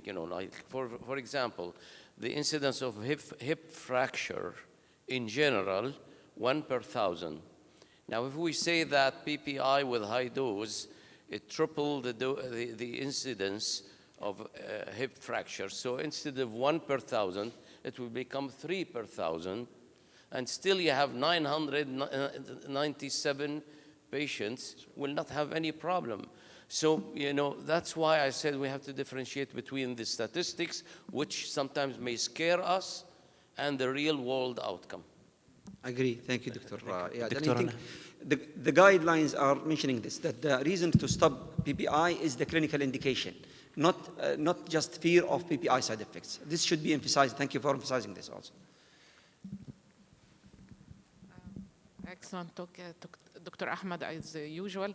For patients with severe GERD, who cannot stop it, some patient after controlling the symptom, but when it attempt to stop it or reduce the dose or frequency, they cannot. So and they are afraid of complication. So they need maintenance on higher dose, BID, and long term. Do you send them surgery? How to address the complication? I think Dr. Muhammad will answer this question. Yeah, we asked before that the patients should go also for alternatives like endoscopic treatment or with Gerdix or Isofix, or to go for surgery. Of course, after referring the patient to the neurogastroenterologist for assessing him.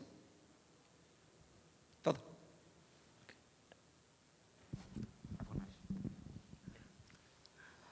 Thanks, Dr. Ahmed, for informative presentation. Just one question regarding PPI, and thanks again for raised this important and well-known side effect of PPI. And as we know, PPI is used sometimes over the counter by some patients. But all adverse event for PPI is considered same for all type PPI, or other PPI will be safest? Regarding cardiovascular risk? Regarding all adverse event of PPI, like you mentioned, increased risk of hypomagnesemia, increased risk of osteoporosis, increased risk of infection. Yeah, I think it's considered class effect. I don't think that it's considered, one medication over the or the other. If I got your question right. Yeah, because some places they mentioned pantoprazole. Regarding some places they mentioned pantoprazole will be safe compared to others. Actually, pantoprazole in some studies is showing that especially the chronic kidney disease, it's showing it's the most hazardous for the pantoprazole. But I agree with you, like the study for the cardiovascular, the cardiovascular event, the rivaroxaban study, it was clearly that pantoprazole was safe in these patients. Okay, thanks. Other question, if you don't mind, regarding regarding the previous lecture, H. pylori for Dr. Iyad. Usually we notice when H. pylori patient, we started on, for example, on triple medication, clarithromycin. 3 days later, some patient will present with severe watery diarrhea, and they stop the medication by themselves, and we check for C. diff, we found it positive. When restarting this, any suggestion regarding to restart clarithromycin, or better to change to another regimen?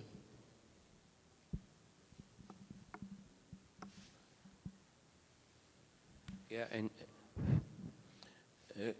in general, as we said, if a patient took already one antibiotic and the bacteria is still present, it's not recommended to repeat again the same method of treatment because it's not going to work.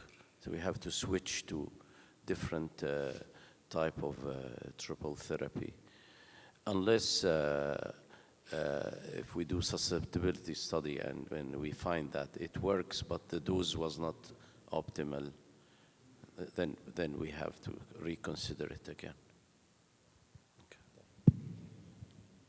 Okay. Maybe quick question, just because we're a little bit late before the last talk. Thank you, Dr. Ahmed, for the excellent presentation. My question about the alternative, you had added BCAPs in the alternatives for treating long-term GERD instead of the proton pump inhibitors. As all of us know, maybe it's not present in the market in Saudi Arabia, but we have it in Egypt, and we have like a shift from the proton pump users to the BCAP user. And we know that BCAPs are more potent and more powerful than PPIs.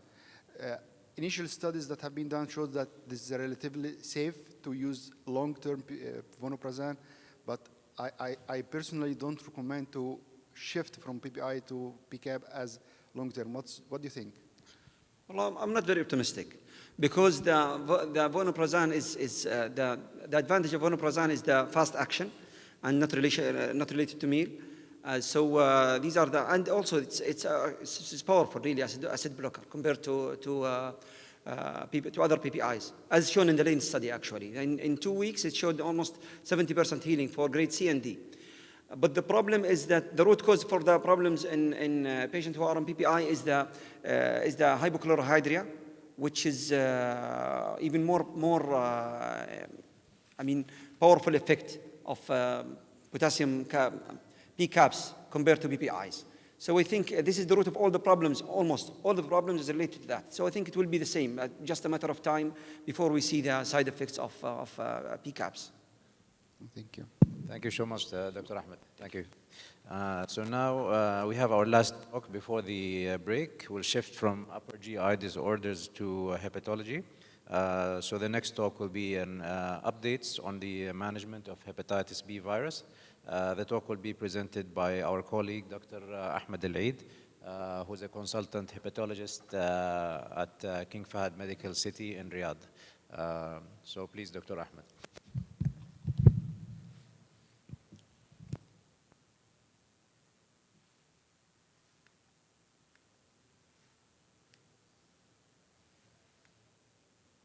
How can we go?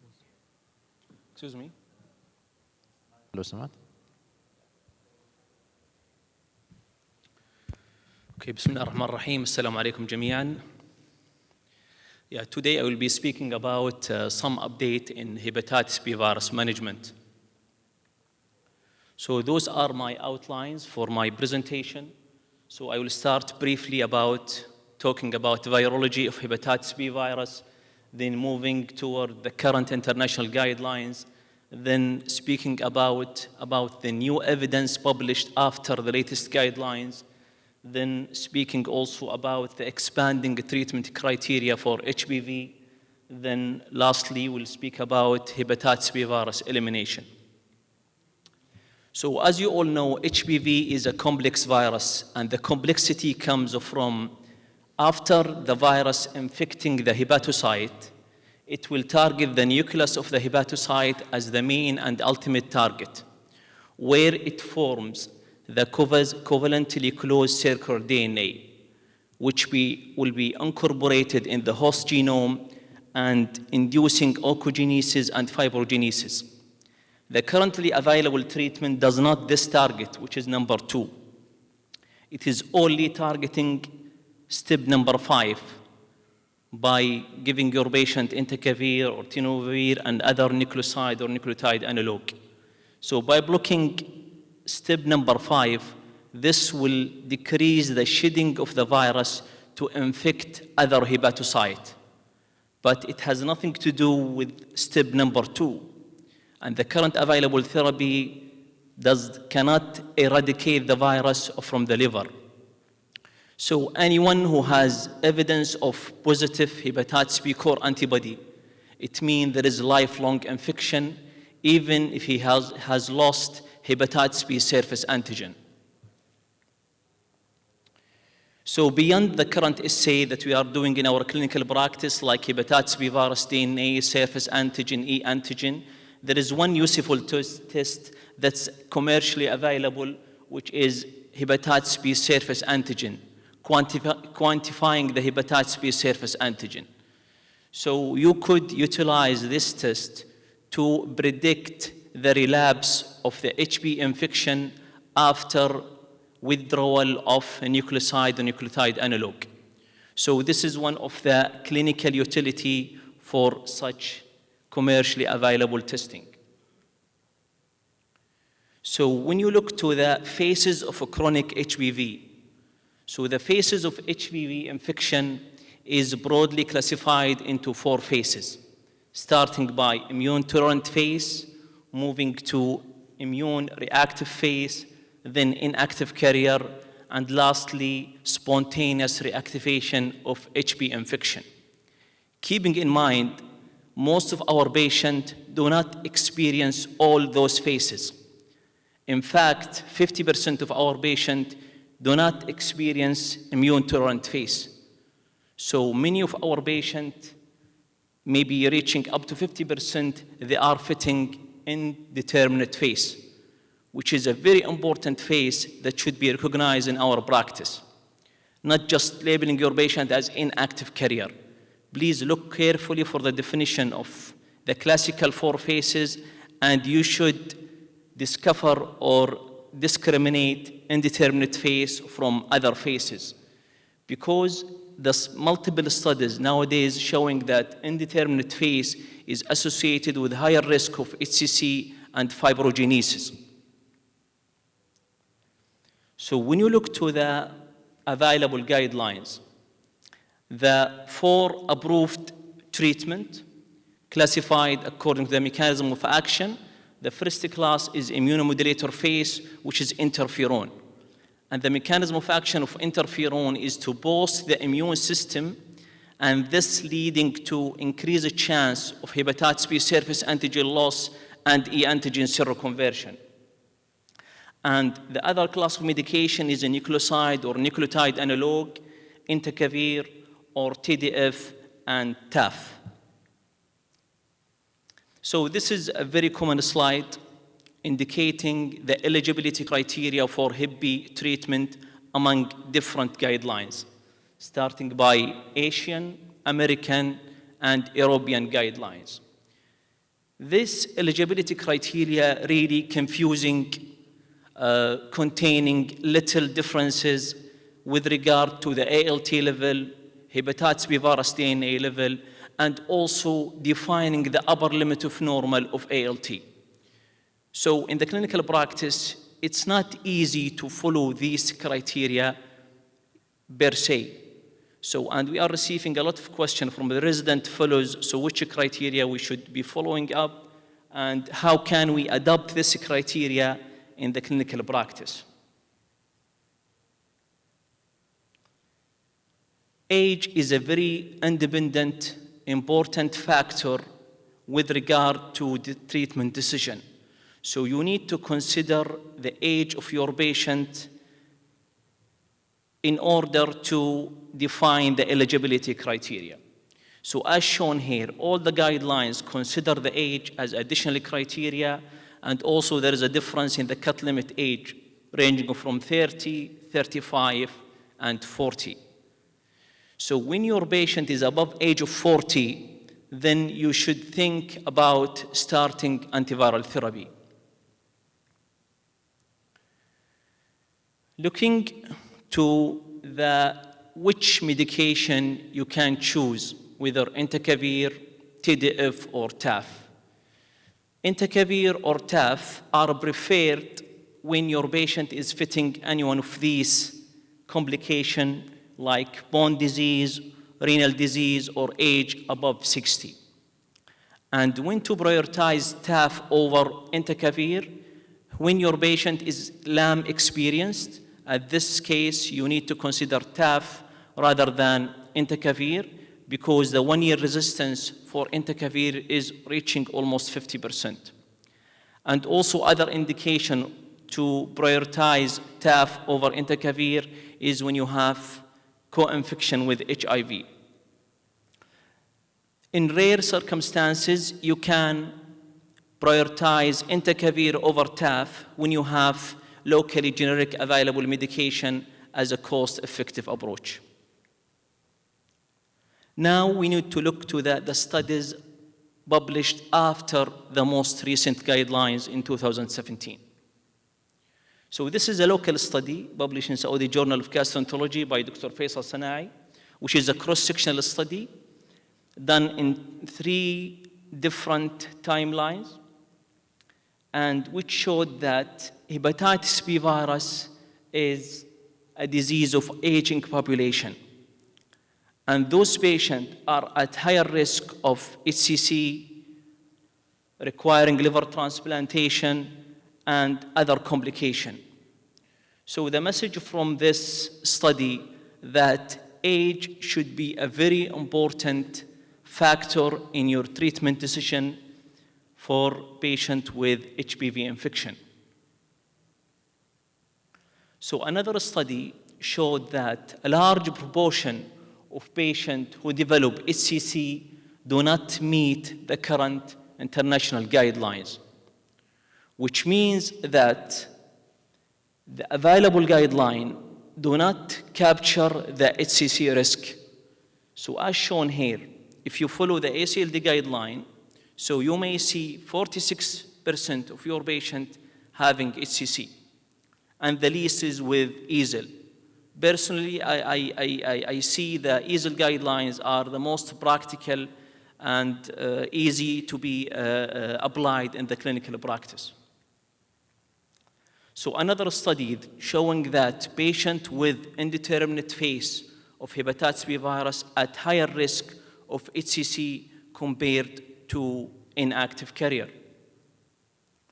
Latest study published in Hepatology showing that starting antiviral therapy in indeterminate phase may reduce risk of HCC by 70% compared with those individuals who are not in antiviral treatment. And this effect will be seen after like 5 years of using antiviral therapy. This is one of the, I believe, landmark study.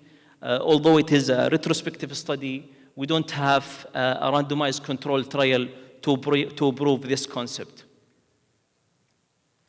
So the suggestion from that study is treatment indication may be expanded to include male patient above age of 30 with DNA more than 1,000 international unit, regardless of the ALT level.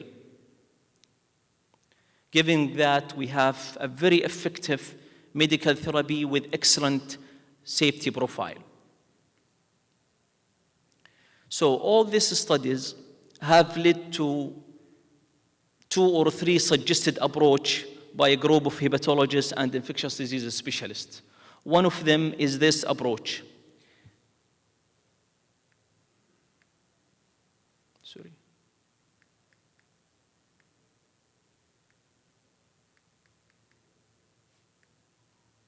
Can you please put the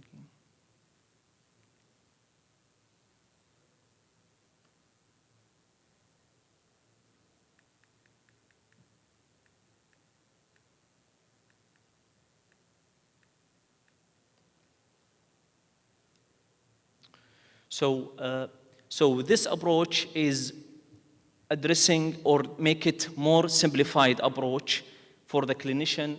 So when your patient is fitting the category age more than 30 and the DNA more than 2,000, then go ahead and start medical therapy regardless of the E antigen positivity or not and regardless of the ALT level. The second category, when the patient is less than age of 30 with DNA more than 2,000 and ALT just upper limit of normal, then go ahead and start. So other categories, you may defer the medical therapy with close follow-up.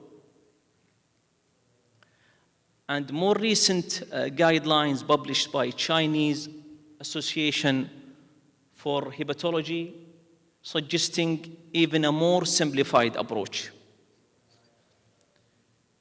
So when your patient is fitting the category of surface antigen positive, if he is having any one of these conditions like liver cirrhosis, HCC, requiring liver transplantation, or going to receive immunosuppressive therapy, then start medical therapy without even looking to the DNA level. Then the next step is to check the DNA level. If it is negative, this indicates a very low viremia and inactive cccDNA, then continue follow-up. If the DNA positive and ALT normal, if he's fitting any one of these conditions like family history of HBV, related cirrhosis or HCC, age more than 30, or stage 2 fibrosis, then go ahead and start antiviral therapy. If ALT is elevated, you need to rule out other conditions like fatty liver or drug-induced liver injury.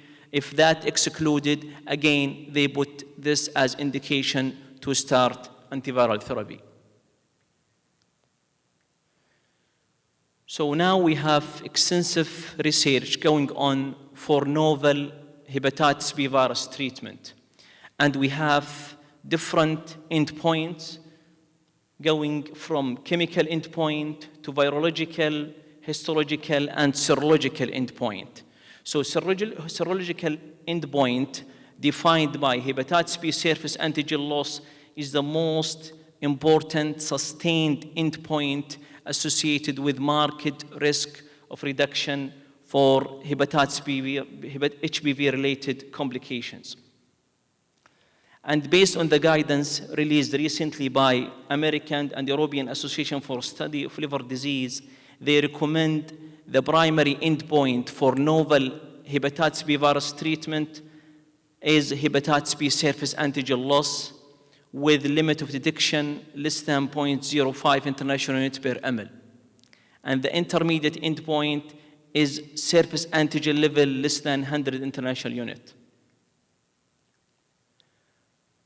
So this diagram represents the category of the novel HBV treatment under investigation. The first category is a replication inhibitor, and this subclassified into another categories. The second main category is antigen reduction, and the third category is immune modulation. And this is quite interesting. So one of the investigational treatment is a nivolumab, which is one of the treatment for HCC. So immunotherapy is one of the line of novel treatment for HBV infection.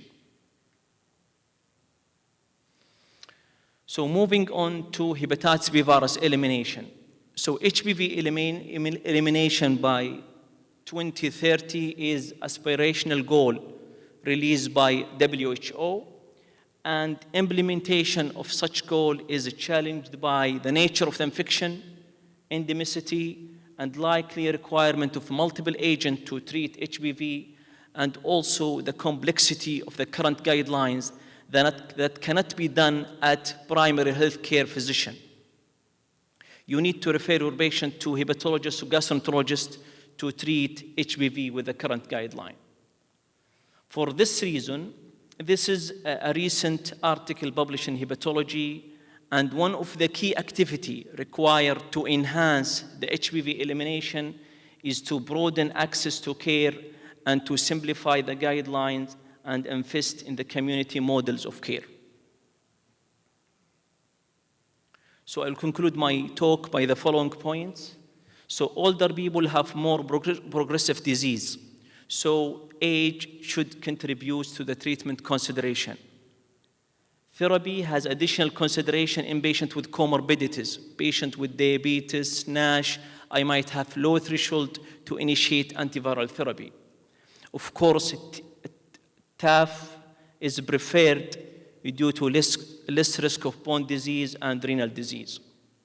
Don't forget that many of your patients are fitting category of indeterminate phase, and this should be recognized in the clinical practice because this phase is associated with higher risk of HCC, and the treatment with nucleoside or nucleotide analog may be considered.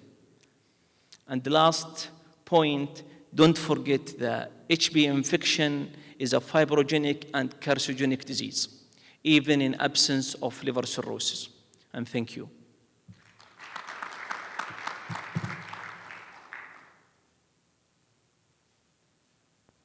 Thank you so much, Dr. Ahmed. Excellent overview. We'll take questions. تفضل دكتور إياد. Thank you very much.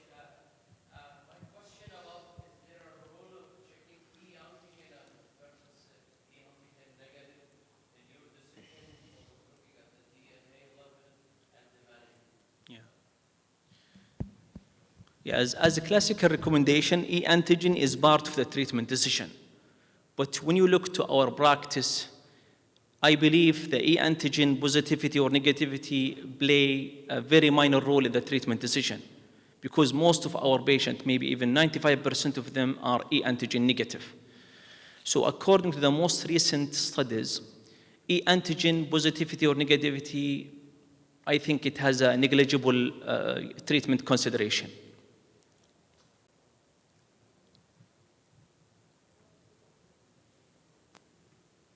Any more questions? الله يعطيكم العافية. تفضل. Yes. Thank you, Dr. Ahmed.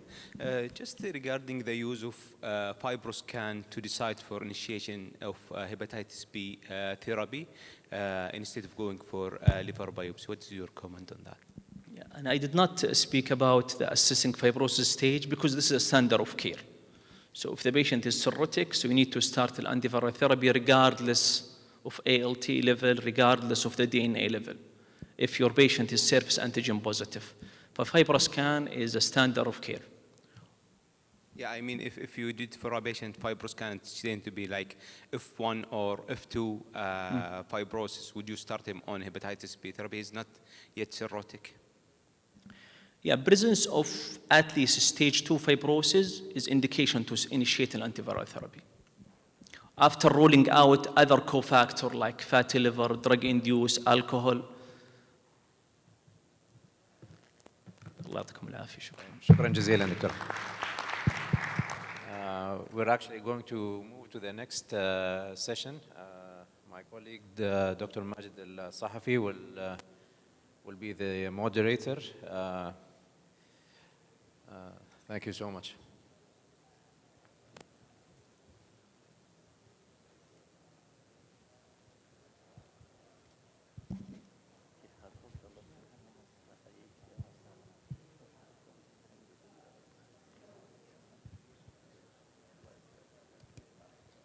Assalamu alaikum. Good morning, everyone. It is my pleasure to chair the session with Dr. Noor Al-Farraj, and we'll start with our first presentation by Dr. Shari Al-Tamimi. He's a consultant gastroenterologist at King Faisal Specialist Hospital, Riyadh. He did IBD fellowship in Canada, and he will be speaking about approach to a newly diagnosed IBD patient.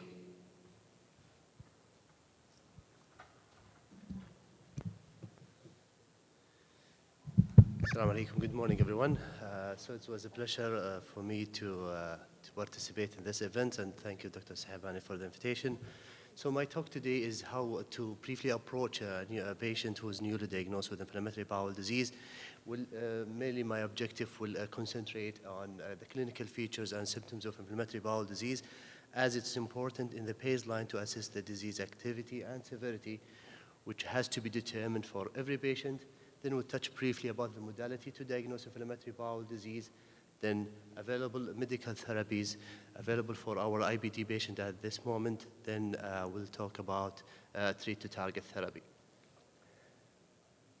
So we'll start with the two short medical scenario. Mr. Ali, he is a 21 years old man who has a history of diarrhea with occasional blood per rectum, almost 4 times a day for the past 3 months. He has no extraintestinal manifestation, and his blood work showed that hemoglobin of 13, CRB of 5, and a fecal calprotectin of 400. He had a colonoscopy which showed only limited disease to his rectum with a milder form of Mayo score of 1. The next patient is Miss Sarah, which is a 32 years old lady who has complaining of loose bowel movement up to 6 times a day with significant perianal pain and discharge. She lost almost 10 kg for the past 6 months. So she's also complaining of joint pain in both her knees and ankles. Her hemoglobin is decreased up to about 11, and her CRB is elevated up to 60. Fecal calprotectin is elevated.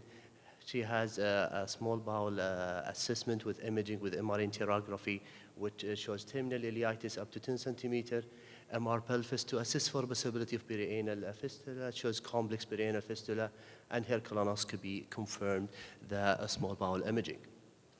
So, talking about the two different patients with two disease phenotype and severity, we'll go as a basic to start when you encounter a patient with IBD, what to do for them. First of all, in IBDs contain two main diseases, as you know, Crohn's disease and ulcerative colitis.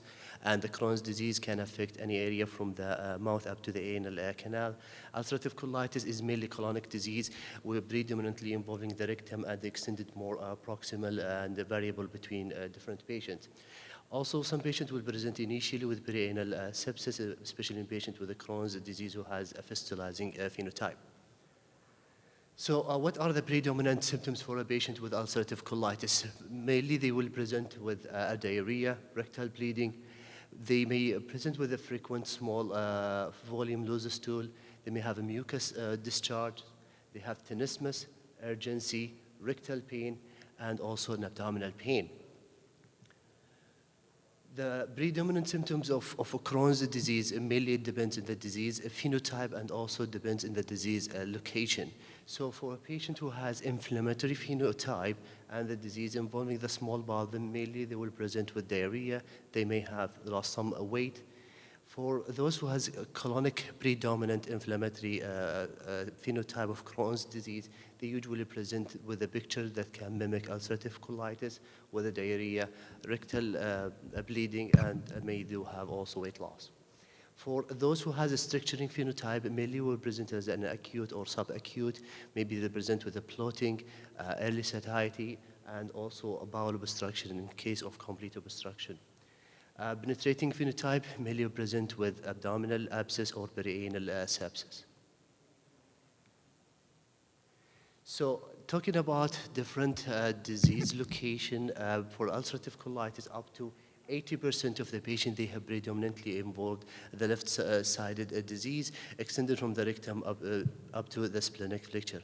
Almost 20% of patients with ulcerative colitis at the presentation, they may do have a pancolitis. For a Crohn's disease patient, usually the disease is mainly located in ileocolonic area and up to 50% of the patient.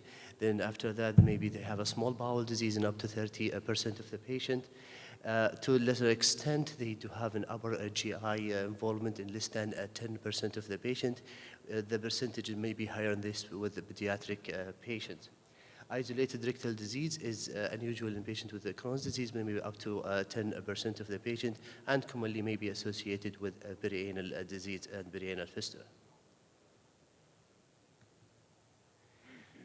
Also, we don't forget that the patient with inflammatory bowel disease not only present with luminal symptoms, they may present with an extraintestinal manifestation, and in fact, they may have present with extraintestinal manifestation prior to their diagnosis of inflammatory bowel disease.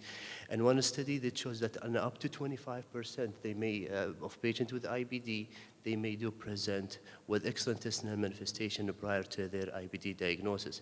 And commonly that we know that the eye of extraintestinal manifestation may include uveitis, episcleritis, and scleritis. Also, joint involvement is the most commonest extraintestinal manifestation of inflammatory bowel disease, and it is important to differentiate between the axial and peripheral arthropathy, as has its therapeutic implication. Also, a skin manifestation is common in IBD patient with erythema nodosum, pyoderma gangrenosum, which is the commonest skin manifestation in inflammatory bowel disease patient. So when you have also to assess for extraintestinal manifestation, you should know which one is parallel to a disease activity and which those are not parallel to the disease activity. As you can see, the axial arthropathy mainly is separate from the disease course of inflammatory bowel disease. Peripheral arthropathy, most of the time, it's parallel to the disease activity. Erythema nodosum, typically it's parallel to disease activity. Pyoderma gangrenosum may or may not parallel to disease activity. And the eye symptoms, episcleritis, which is parallel to disease activity, and the most of eye manifestations are not parallel to IBD disease activity. So when you diagnose an IBD, you should have goals that you are looking for. First of all is to determine the patient has an ulcerative colitis or a Crohn's disease. And up to 10% of the patient, they will fall in the category of indeterminate colitis when the endoscopic and imaging feature does not go with even ulcerative colitis or Crohn's disease. Then next you have to map the disease extent with using of imaging modality and endoscopic assessment. Then to identify the disease behavior, which has most important application in patients with Crohn's disease, as also has its therapeutic implication, like those with perianal disease, structuring phenotype, or inflammatory phenotype. Also, you have at the time of the diagnosis to recognize the disease severity at itself, and we'll talk briefly about it. We should know that there is no gold standard testing to diagnose an IBD. It's a sum of diagnostic investigation to assess the luminal disease with endoscopy or radiological imaging. Also, patient clinical symptoms and also patient-reported outcome is an important to establish the diagnosis. Histology is an important factor to differentiate between IBD and IBD mimickers. Also, laboratory investigation and microbiological investigation to rule out an infection. So this is a suggested algorithm how to go to diagnose a patient with inflammatory bowel disease, starting with the blood work with CRP, CBC, and albumin. Also stool studies to rule out an infection, and also to assess fecal calprotectin to see this is an inflammatory or non-inflammatory diarrhea.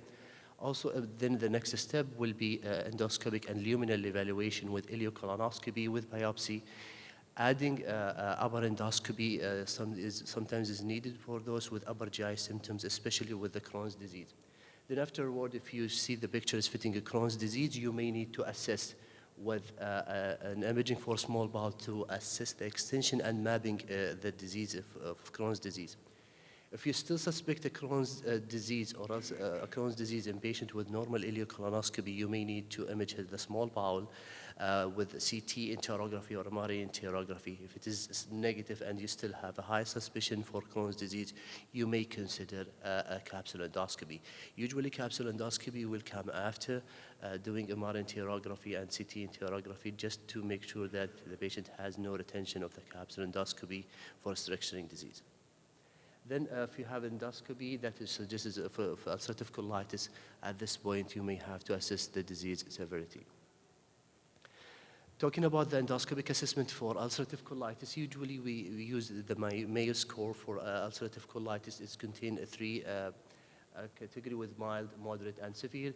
The mild form, which called erythema and decreased vascular pattern, and mild fragility, usually with absence of erosion and deep ulceration.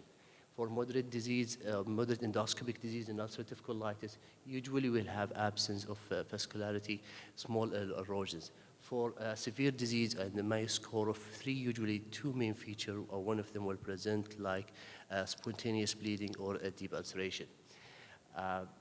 Then the histology for patients with ulcerative colitis usually will be a picture of a chronic colitis picture with diffuse, prominent crypt architectural distortion, banal hyperplasia, and for sure absence of granuloma.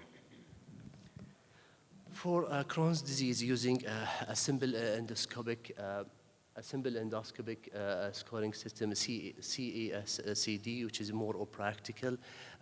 It contains 4 variables of size of ulcer, ulcerated surface area, and affected surface, and the presence of narrowing. You have to assess each segment for these variable, and the value of less than 3 is considered endoscopic remission, and more than 15 is considered a severe disease. Also, the biopsy is needed to establish the disease of Crohn's disease. The granuloma present in up to 10 to 15% of patients with Crohn's disease. So you should look for the mimickers when you are evaluating a patient with inflammatory bowel disease. This mimickers, first of all, is an infectious colitis, which is need to be even ruled out in every encounter in case of a flare. Also, ischemic colitis, drug-induced or NSAID, enterocolitis, solitary rectal syndrome, radiation enterocolitis, sexually transmitted infection, divergent colitis, CVID, malignancy, functional disorder, which is most importantly IBS, and diverticular disease, and also vasculitis and Behçet disease. So does early management of Crohn's disease or ulcerative colitis can alter the disease course? Let's talk about the natural history of a Crohn's disease if left untreated. So most of the,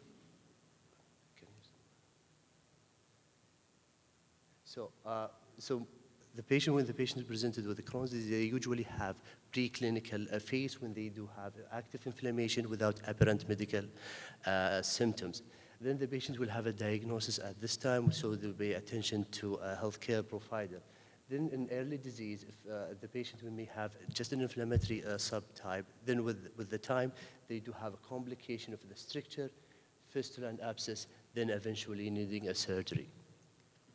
So this is long-term data up to 3 years following a patient from CALM trial, which is a trial to assess a tight control versus conventional therapy, which was a positive result for a tight control. When they follow a patient up to 3 years, for those who has a deep remission at the first year, they showed that they have decreased risk of complication, hospitalization, and a need for surgery. So early disease management and achieving early deep remission decrease or have a very good long-term impact for a patient regarding hospital admission, quality of life, and a need for surgery.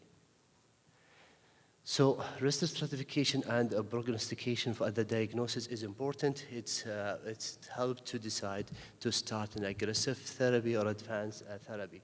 So first of all, we have to determine the disease severity and disease activity, to inform a monitoring strategy at the time of diagnosis, to have early disease control, which reflect the good outcome later on, then to have selection the most appropriate therapy.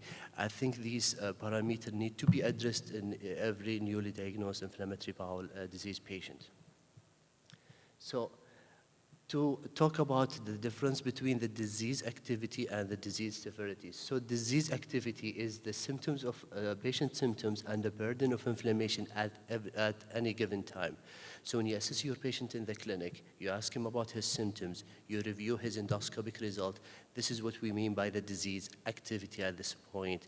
Also, we can use some scoring system that you can help to guide you and also to document about the disease activity. On the other hand, the disease severity is to take into account the disease phenotype and its course, and this can help to determine the patient prognosis and to initiate a good treatment plan at the start. So, for example, a patient with a low disease activity in the clinic with little to no symptoms and low inflammatory marker who has control in the treatment may actually have a high disease severity due to his risk of behavior. Like those patients who has perianal disease and remission, we consider those patients has a high risk disease, high severity, and they have low activity at this point when you assess them. So what are the disease severity and factors that you should look when you assess a patient with a Crohn's disease? So if the diagnosis at younger age is considered with one of the bad prognostic signs in the patient with a Crohn's disease, presence of the large, deep mucosal ulcer than endoscopy or imaging, penetrating behavior and perianal disease, ileal and upper GI involvement, extensive disease like multiple or long segment more than 20 centimeter, need for systemic steroid, and emergent diagnosis like a patient who presents with a perforation or acute obstruction and the need for hospitalization. For ulcerative colitis, a younger age, the diagnosis also is a risk and bad prognostic sign. Those who has an extensive colitis, deep ulceration, the same as Crohn's disease, disease extension from the limited disease to an extensive or pancolitis is also a bad prognostic sign. Need for systemic steroid, hospitalization, and enteric infection with C. diff and CMV colitis. So assessment of disease activity at the clinic, it should be,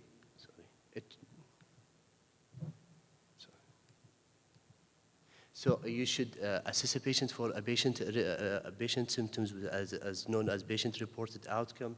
Also, you can use the biomarkers with CRP, fecal calprotectin, albumin, and hemoglobin, and this should be done in every clinic encounter. Endoscopic assessment for a patient after starting the therapy to assess their response luminally is also important. So disease and activity has many scores to assess the patient disease activity. I chose this one from the ACD guidelines regarding the assessment of disease activity in patients with ulcerative colitis. You will assess for the stool frequency, rectal bleeding urgency, and also biomarkers with hemoglobin, CRP, fecal calprotectin, and eventually the endoscopy. Also, Crohn's disease, you can use a CDI score with the score less than 20, indicate the mild disease activity. The value between 220 and 450 is indicated moderate disease, and severe disease is more than 450. So what are the available medical therapy now for our IBD patient? I'm not talking about the positioning of biologic at this point, just to give you an overview what are the available therapies for our patient with inflammatory bowel disease. So talking from the top for 5-ASA, it's only approved, is only used now for ulcerative colitis as an induction and maintenance. 5-ASA is not a therapy for a patient with a Crohn's disease. Steroid with its form of budesonide or prednisolone is used for an induction for both ulcerative colitis and Crohn's disease, but for sure is not used as a maintenance. Thiopurine is a steroid-sparing agent, or we can use it in patients with inflammatory bowel disease to decrease the immunogenicity when using anti-TNF. It's not used for induction for sure, and it can be used for a maintenance therapy for both ulcerative colitis and Crohn's disease. Methotrexate is only used for patients with Crohn's disease as an induction and maintenance therapy if needed. And ulcerative colitis has no rule, but in certain times we use it to decrease the immunogenicity when we combine it with anti-TNF, or we use it to control the extraintestinal manifestation. Anti-TNF, as you know, is used for ulcerative colitis and Crohn's disease for both induction and maintenance. Anti-tingrin natalizumab, which is, natalizumab not used anymore, and many society recommend against using natalizumab. Vedolizumab is used for ulcerative colitis for both ulcerative colitis and Crohn's disease for induction and maintenance. Anti-P40, which is anti-interleukin 13 and 12 and 23, used for induction and maintenance for Crohn's disease and ulcerative colitis. Newer therapies is anti-B19, which is anti-interleukin 23, now is used for CD, like risankizumab for ulcerative colitis. Risankizumab is newly approved. It can be used for both for induction and maintenance. JAK inhibitors, tofacitinib, obasitinib, and also filgotinib. In the Crohn's disease, we use now as approved as opasitinib for induction and maintenance therapy. For ulcerative colitis, we can use opasitinib and tofacitinib and also filgotinib for both induction and maintenance. S1P receptor modulators like ezonomod and etrasimod is used for ulcerative colitis only as an induction and maintenance therapy. Okay, 1 minute. So just briefly talk about the treat to target. As you know that the steroid consensus about the treat to target is very well adapted target to therapy. We have a 3 target, like the short-term target and intermediate target and long-term target. So our short-term target is to have a symptomatic response, and the intermediate target, like a patient has symptomatic remission or disease remission and normalization of CRB, we should also achieve an intermediate target of decreasing fecal calprotectin to acceptable range. And for sure, the ultimate target is now for endoscopic healing, normalization of quality of life, and absence of disability. To consider, but not to a formal target as of now, is to have a transmural healing in patients with Crohn's disease and histological healings in patients with ulcerative colitis. What do you mean by clinical response? Is decrease at least of 50% in patient symptoms in ulcerative colitis and Crohn's disease. Clinical remission is defined as abdominal pain equal or less than 1 time per day, and the stool frequency less than 3 in Crohn's disease. For ulcerative colitis, to absence of rectal bleeding and normalization of bowel movement. For endoscopic healing, if in the patient with Crohn's disease, that we have SES-CD score less than 3, and in a patient with ulcerative colitis, we have Mayo endoscopic score of 0 or UCIS less than 1. So what about the timing to assess your therapy when you initiate it? For patients with 5-ASA, we need to assess in 2 to 4 weeks. For a steroid, also the same period. For thiopurine, we need a longer period, up to 12 weeks. Anti-TNF and also anti-integrin, usually after the first maintenance dose. Last slide is how to approach for those who has non-response to therapy. Usually, if the patient is infected, you have to look for a C. diff or CMV. Is the patient has ongoing inflammation, so you have to scope them. You do also a stool workup with fecal calprotectin and to have also objective parameters. Then to assess the drug concentration, is the patient has an adherence to his medication, and to assess the pharmacodynamic to check the serum concentration. If the patient has a low drug, that means he has increased clearance, or have a high drug which has a mechanistic escape. I will end here, and my key point is the diagnosis of inflammatory bowel disease is based on suggestive symptoms, radiological and endoscopic and pathological finding. The choice of therapy should be based on the disease activity, like patient-reported symptoms, and severity, like risk factors suggested more complex disease. The goal of the treatment is clinical remission, endoscopic healing, and steroid-free remission. Closely monitor your patient to achieve your target. Thank you. Okay, thank you, Dr. Mshari, for a very nice overview of approach to IBD patient. Just one question before we move to the next presentation. For a patient who present with IBS-like symptoms, and then they undergo colonoscopy, and then we find a few isolated ileal erosions. So this patient, do they have IBD? Do you leave them alone? And what kind of follow-up do we need to do? So you mean in the isolated small ileal disease and Crohn's disease. So the most difficult part in IBD, I do think those who has a very mild Crohn's disease or ileal disease. This is depends on the patient history. So take patient history in consideration. If there is any things that we can claim for the ileal erosions like NSAID use. So if the patient has no NSAID use and no history of infection and has a very mild limited ileal disease, less than 2 centimeters, without stricturing or deep ulceration, and sometimes in imaging there is no transmural inflammation with negative fecal cal, I do think the patient need to be monitored closely. I do also check for any nutritional deficiency, so those who have very mild limited ileal disease, who has no normal B12, normal hemoglobin, normal inflammatory markers, very limited disease, no deep ulceration, sometimes I can monitor them. Thank you, Dr. Mshari. Good morning, everyone. It is actually my great pleasure to introduce our next speaker, Dr. Abdullah Al-Mutayardi. Dr. Abdullah is a consultant gastroenterologist in King Faisal Specialist Hospital and Research Center. Dr. Abdullah is an assistant professor in Al Faisal University in Riyadh, and he is currently the director of Adult Gastroenterology Fellowship Program, the Specialist Hospital. Dr. Abdullah will talk about what we had learned about IBD in 2023. Dr. Abdullah, the floor is yours. Assalamu alaikum wa rahmatullahi wa barakatuh. Thank you, Dr. Noga, for the nice introduction. And would like to take the opportunity as well to thank Dr. Shibani, the course organizer, for inviting me to give this talk. And I would like as well to congratulate the Saudi Gastro Association for this nicely organized event, and as well to extend the thanks to you as attendees to make it to the last day. So over the coming 20 minutes, and I would maybe try my best to summarize what we've learned in the field of inflammatory bowel disease in 2023. So this year has been rich with multiple articles and abstracts that were presented in the big conferences. I will not be able to summarize all of them, so I did just select some of the abstracts that I thought are relevant to our practice. I managed and I tried my best not to repeat as well some of the data that were presented yesterday, like sequence study or other studies that were presented yesterday by other colleagues. These are my disclosures.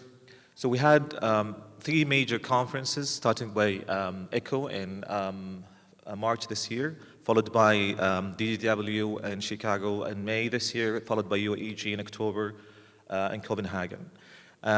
What I will present is just selected 8 to 12 abstracts, depending on the time flow.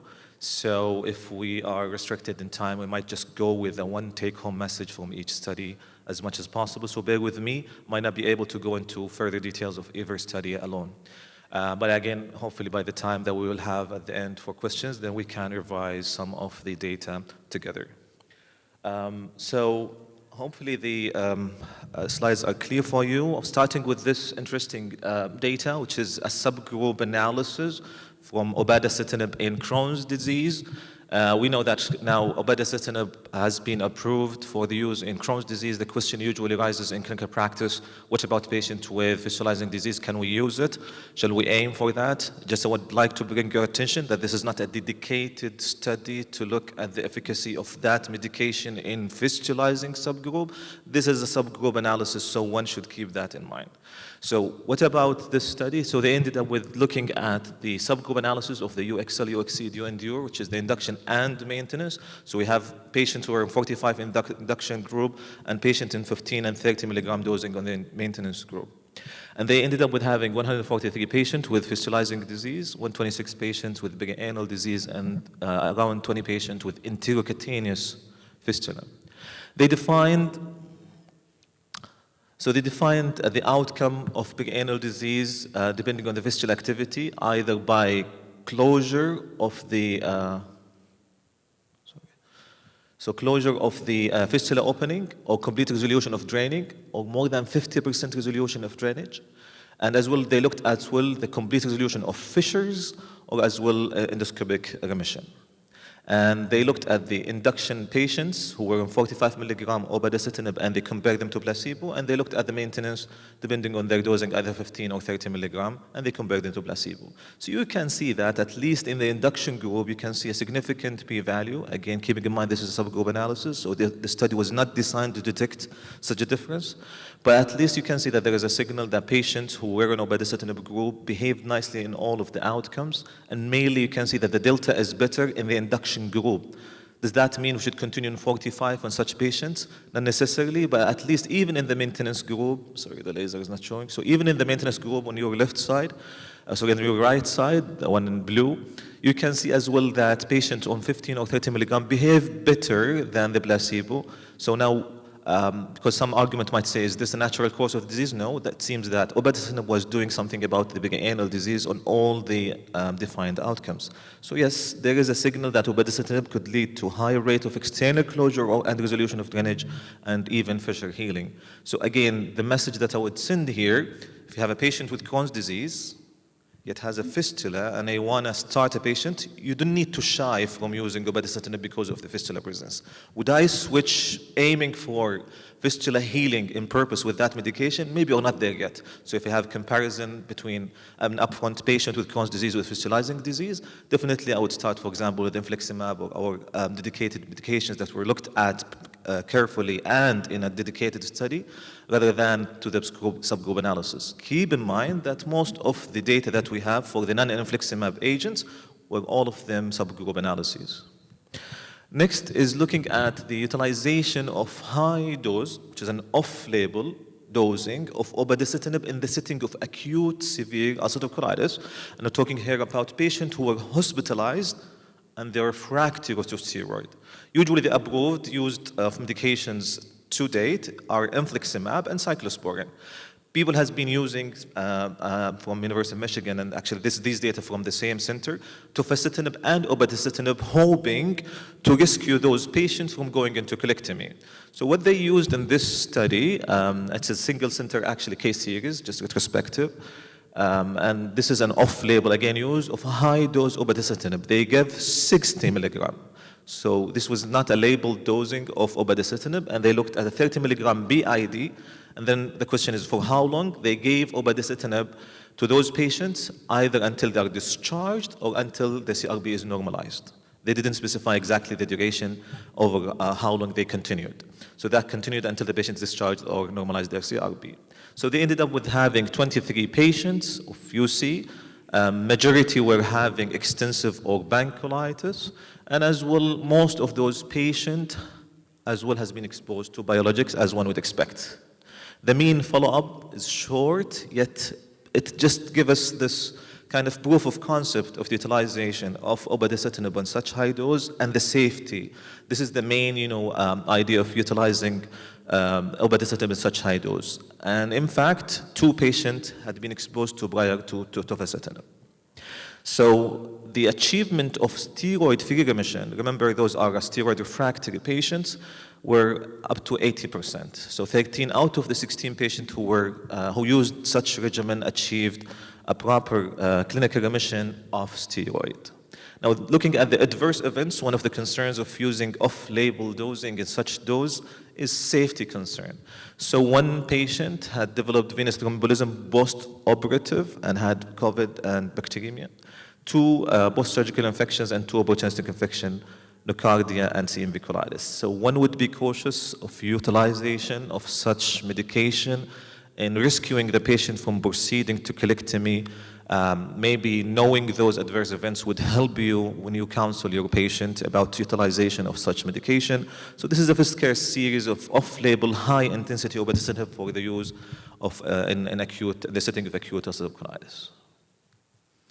Now this abstract, just sharing, despite the repetition, Dr. Ibrahim Al-Umar thankfully presented today in our oral presentation session in the morning for those who presented this study. And I selected the study because it represents our local data from King Faisal combined with Yale University, looking at the comparison of obeticetinib induction in tofacitinib exposed and naive patients. And similar to such study, there are even larger studies that were presented in DDW, up to 100 patients and plus, and they prove almost the same concept, which is the question, in patient who has ulcerative colitis or Crohn's, especially ulcerative colitis, who's been exposed to tofacitinib, can we utilize a selective anti-JAK like obeticetinib? And if we do so, is there any yield of utilization of such medication? So this is the take-home message from this study.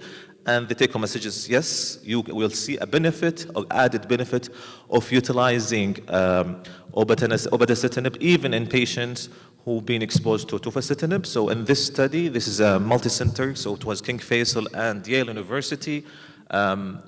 We looked into the clinical indices mainly, and as Dr. Ibrahim Al-Umar today mentioned, the endoscopic data and the radiographic data will follow. We had mainly ulcerative colitis and some Crohn's disease patients. The primary outcomes was clinical response based on physical global assessment and as well as steroid-free remission. And the secondary outcomes were biochemical indices normalization, namely CRP and fecal protectin. So you can see on the table here, so on the table here, you can see the patients and the results. And remember, we're looking at the induction data. So looking at patients who were exposed to tofacitinib down and those who were naive to tofacitinib.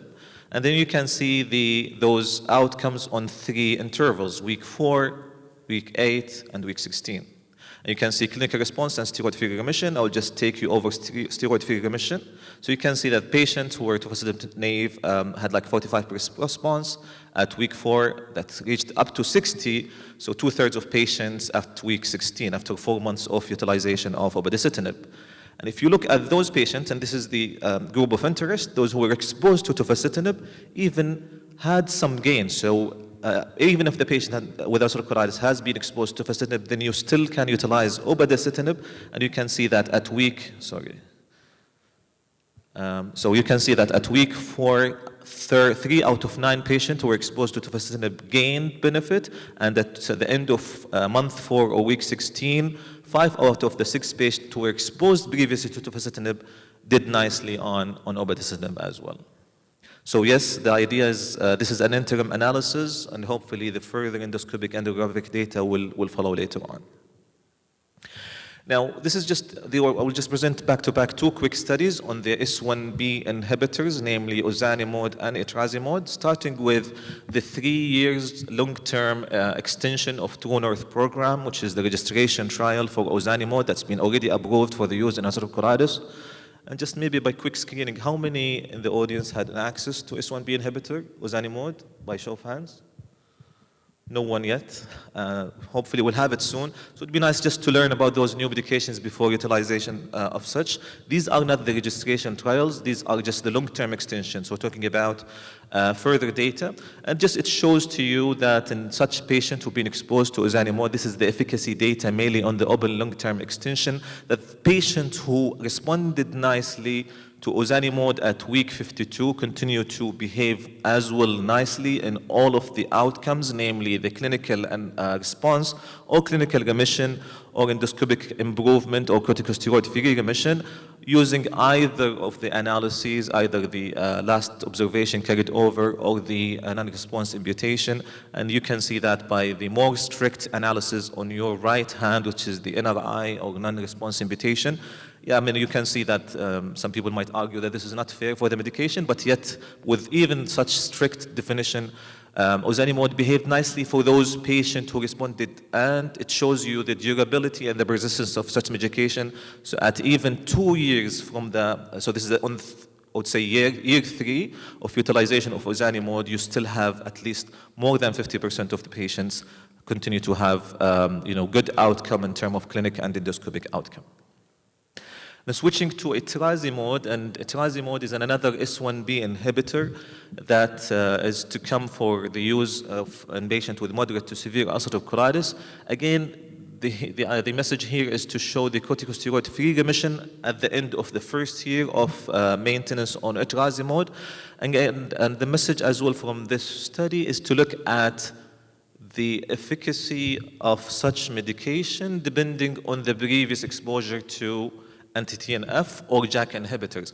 So you can see here on your right hand, hopefully the laser is working. So on your right hand, yes.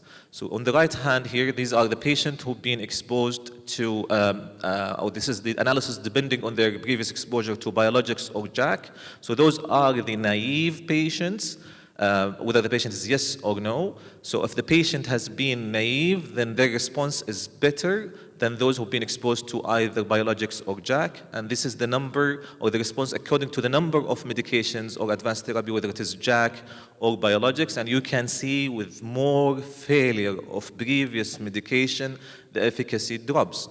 So this, helps you when it comes to the positioning that such medications, ozanimod and etrasimod, might behave better in naive patients. So it would be wise to use them earlier, similar almost to vedolizumab. And this is maybe where people are thinking, or some of the experts will position such a new molecule in ulcerative colitis. They're not considered immunosuppressant. They have some safety concerns. So if you select those patients properly as oral agents, maybe a better safety profile than anti-JAK, but as well they lose their efficacy if you use them as a second or third line, so it would be wise to use them as first liners. And on that same page, this is a different study looking at the efficacy of ozanimod and safety in comparison to ustekinumab. Maybe most of you who've been reading in the positioning as a second line after failure of anti-TNF, ustekinumab and anti-JAK tend to behave better after failure of biologics. So this is kind of similar concept. So if in those patients with ulcerative colitis who failed anti-TNF or those who are naive, was there any difference between utilization of the S1B inhibitor here, ozanimod, versus ustekinumab? And whether previous exposure to biologics, did that change the way that those patients or those even agents would behave? So looking at this, we call it a matching adjusted indirect comparison between the registrational studies for both agents. So for ozanimod, the True North program, and the Unify study, which is utilization of ustekinumab in ulcerative colitis. So they tried to match those patients, and they looked at their safety and efficacy. So again, this is an indirect comparison. It's not accurate 100%, yet it just helps you and inform you in the way you might position those agents in the future. So you can see in this forest plot, higher up here, that those favors ozanimod and those favors ustekinumab, looking at the induction and the maintenance phase between the True North program and the Unify program. And you can see that there is no much difference, yet there is, and if you look at the subgroup analysis, the patient who've been exposed to biologics before, patients who got ustekinumab behaved better than those patients who were put on ozanimod. So again, this inform and emphasize on the fact that patients who've been exposed to biologics or before might lose some of their response if you use ozanimod for such group of patients. So switching gears to one of the medications that we know, which is vedolizumab, that's been usually looked at that it is effective for patients with colitis, and we tend to believe that vedolizumab doesn't work properly post-operatively or in Crohn's disease or ileal disease. So this RCT that looked at the efficacy and safety of vedolizumab, looking at its ability to prevent Crohn's disease recurrence. Now, this is a multi-center RCT, double-dummy, double-blinded, randomized trial, which included 80 patients. And they looked at ileocecal resection. Patients were randomized to either vedolizumab or placebo. Just pay attention here that those patients who were exposed to vedolizumab, they did not get an induction. They got an 0, 8, 16. So maintenance immediately, rather than an induction. So patients were randomized to either, let's say, vedolizumab maintenance dosing or placebo. And then, as classical and standard of care, those patients were scoped at week 26, and then they looked at the difference, and they used the modified Rutgers scoring that all of us know to score, post-operative recurrence. The primary endpoint was endoscopic recurrence. In the secondary endpoint, and again, the difference, we know that secondary endpoints, that means the study was not powered to detect such a difference. For the primary secondary endpoints, they looked at as well the clinical recurrence as well. You can see that there is a significant delta. So in the vedolizumab group at 6 months after ileocecal resection, 77 patients were scoring I0 to I2A. That means the patient doesn't have recurrence, while 38% of the placebo scored that. So there is a 40% delta that is significant. And it just informs you that utilization of vedolizumab can help in the short term. What we lack here is the long-term follow-up. One of the reservations that most of the experts are taking as well on such study is that Rutgers score is a predictive score. So the idea of utilization of Rutgers score is to predict the clinical recurrence on 5 years. So can we use this as an outcome in a study? So one will take that with a grain of salt. So at least it informs us that utilization of vedolizumab in the post-operative settings has a proof of concept of reducing recurrence on the short term. Now, it would be wise to follow up and get the long-term data and as well the clinical difference. So looking at the secondary outcome, so the study was not, powered to look at the difference, there was no much of difference in the short-term clinical recurrence. So 9 in the vedolizumab group had recurrence, while 8 in the placebo had recurrence. So it impacted the endoscopic recurrence, but again, post-operative Crohn's clinical recurrence is usually difficult to utilize as a definitive recurrence of the disease because of the dissociation between the clinical and endoscopic evidence of recurrence post-operatively. So you cannot take the clinical recurrence that happened as, I would say, as a negative on this study, because simply patients with diarrhea secondary to other causes other than the Crohn's disease activity would be considered as recurrence, unfortunately. 2 minutes.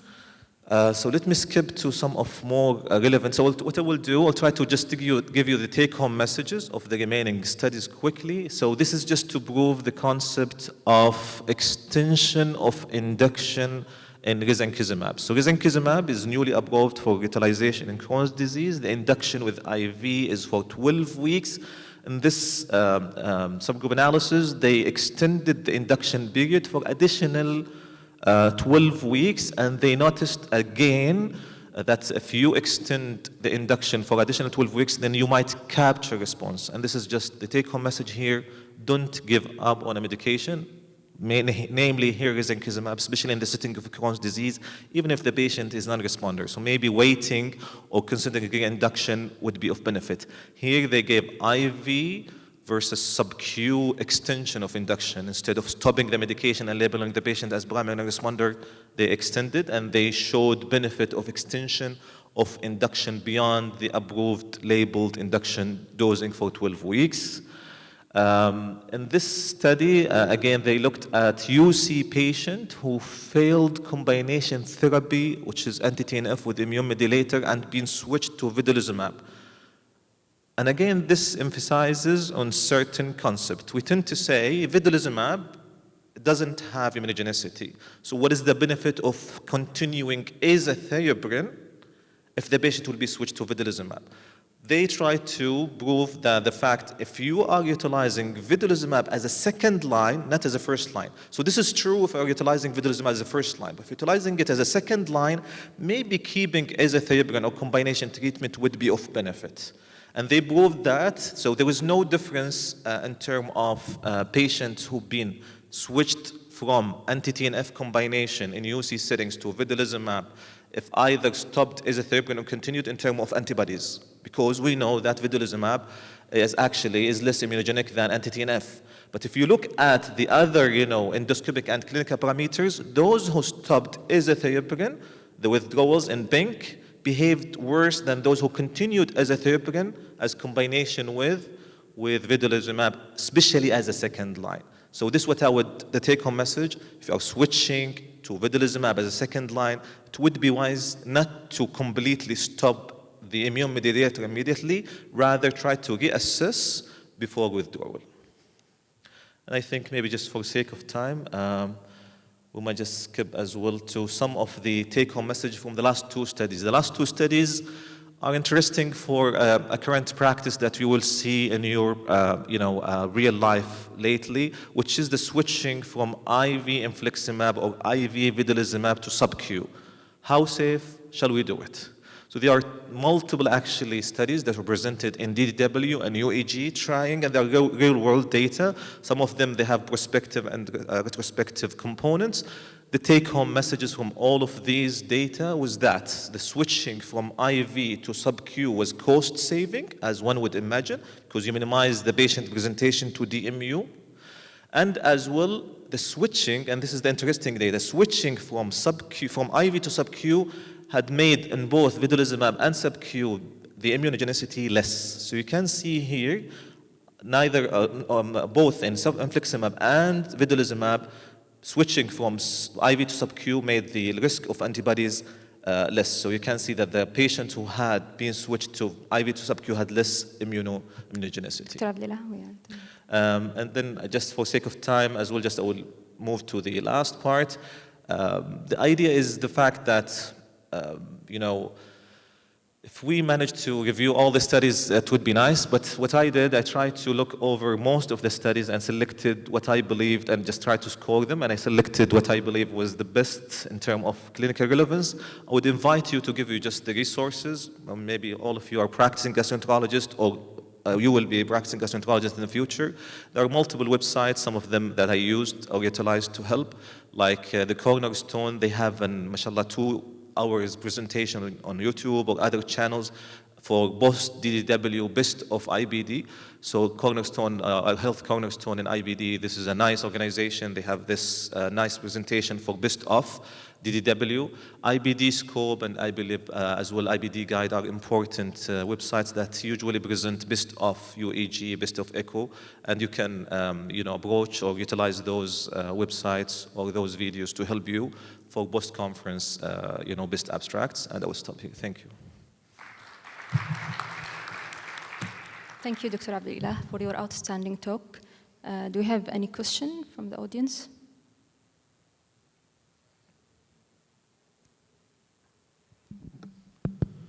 Thank you, Abdullah, for excellent presentation as usual. Just for how long you wait before you take your patient to surgery? I mean, patient who failed TOFA, apparently he failed a couple of biologics before, and then you still wait and you give him OPA, and for how long you wait before it changes? Because I see some surgeons, or when I talk to some surgeons, they complain that when the patient is referred to them, because of this biologic sink that we keep trying one medication after the other, the surgery becomes more difficult to them. Definitely. Thanks a lot, Dr. Malki, for this nice question.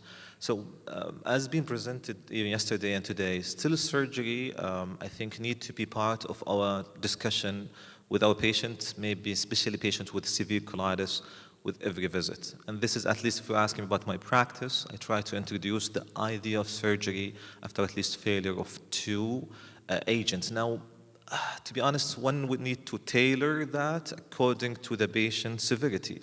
A patient with moderate to severe who's outpatient is different than a patient who's admitted with acute severe ulcerative colitis who's refractory to steroid. The moment you have the patient refractory to steroid, ideally, you should consult your surgeon. Then you discuss with the patient and the surgeon the benefits of considering either a labeled infliximab, for example, as a rescue, or off-label use of other medications. So this should be done in conjunction with activation of surgery consultation, to be honest. And then the discussion would go with the patient, their preference, and as well the safety, their profile, according to which you might decide to either give them short period of trial. For example, I have like 2 patients now, pending surgery. They are actively following up with the surgeon. They have partial response. If they have partial clinical response, some patients might prefer to wait, but I usually give them short period, like of 3 months with reassessment, frequent clinic visits. If they declare themselves with another admission and need of steroid course, or even if they have like a very severe symptoms, then that's it. We stop and we ask the surgeon to intervene. So to be honest, back, I would involve them early. As long as they are steroid refractory, the surgeon should be involved. Then the discussion goes. There are some data looking at sequential therapy, like if you give infliximab and the patient fail, can I consider? There is signal of increased infections. So again, the patient should agree. And maybe all of us, we face those patients who refuse simply surgery.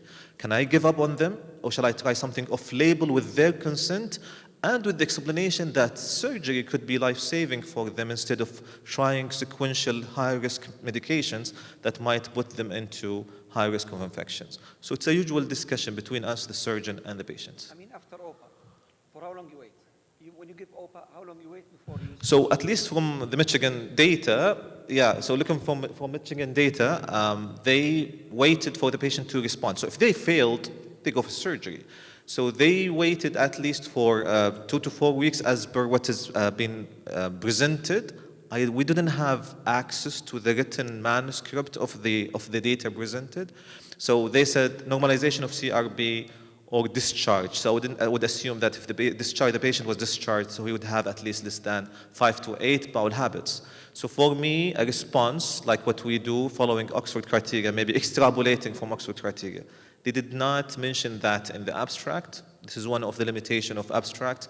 It would be nice to look deeply into the manuscript once it is published. Hopefully they will define exactly for how long. If you looked at the Kaplan-Meier curve when they presented, they said up to they were looking at 60 to 90 days. So that means they waited at least maybe few weeks to months before they consider failure of obadicitinib. Okay, thank you again, Dr. Abdullah, for excellent presentation, and we'll move to the next presentation. It's my pleasure to introduce Dr. Ibtihal Mahmoub, who is a consultant gastroenterologist at the Ministry of Health First Cluster here in Jeddah. Dr. Ibtihal will have a difficult task, and she will guide us how to manage pain in IBS patient.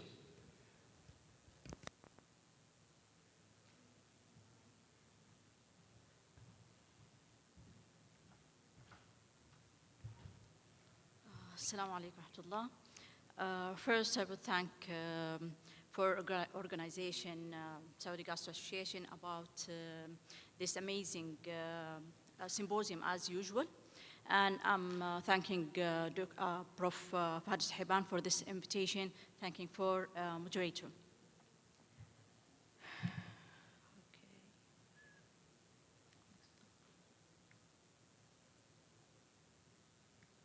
Can we have the presentation for Dr. Ibtihal, please?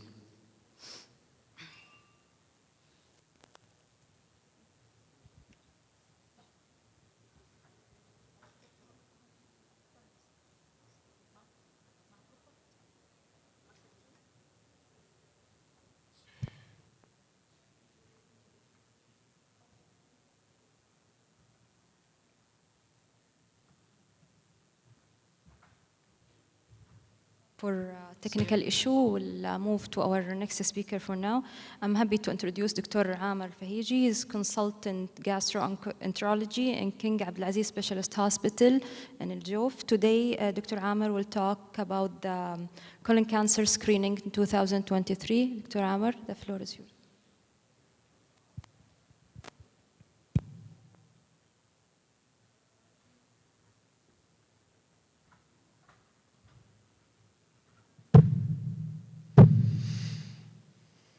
Assalamu alaikum. Hello, everybody. Today, inshallah, we will talk about the colon cancer screening in 2023. So we will start by the case scenario, which we faced it in our clinic. Then after that, we will take an overview. After that, finally, we will go for the question. So in the beginning, we will start with the case presentation, which is a 57 years old.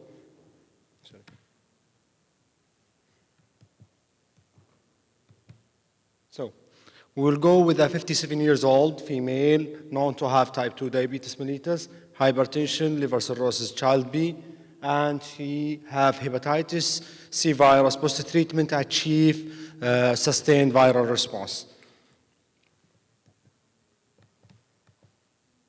So she sought medical advice in our gastroenterology clinic. First presentation complaining of generalized fatigability, black stool, and palpitation, which is anemia-like symptoms. Her labs chose WBCs was 6.8, hemoglobin was 8.6, microcytic hypochromic anemia, and platelet 150. So we admitted the patient through the gastroenterology clinic as case of suspected upper GI bleeding. After that, we did for her an gastroscopy, which shows small esophageal varices, and she have a diffuse portal hypertensive gastropathy.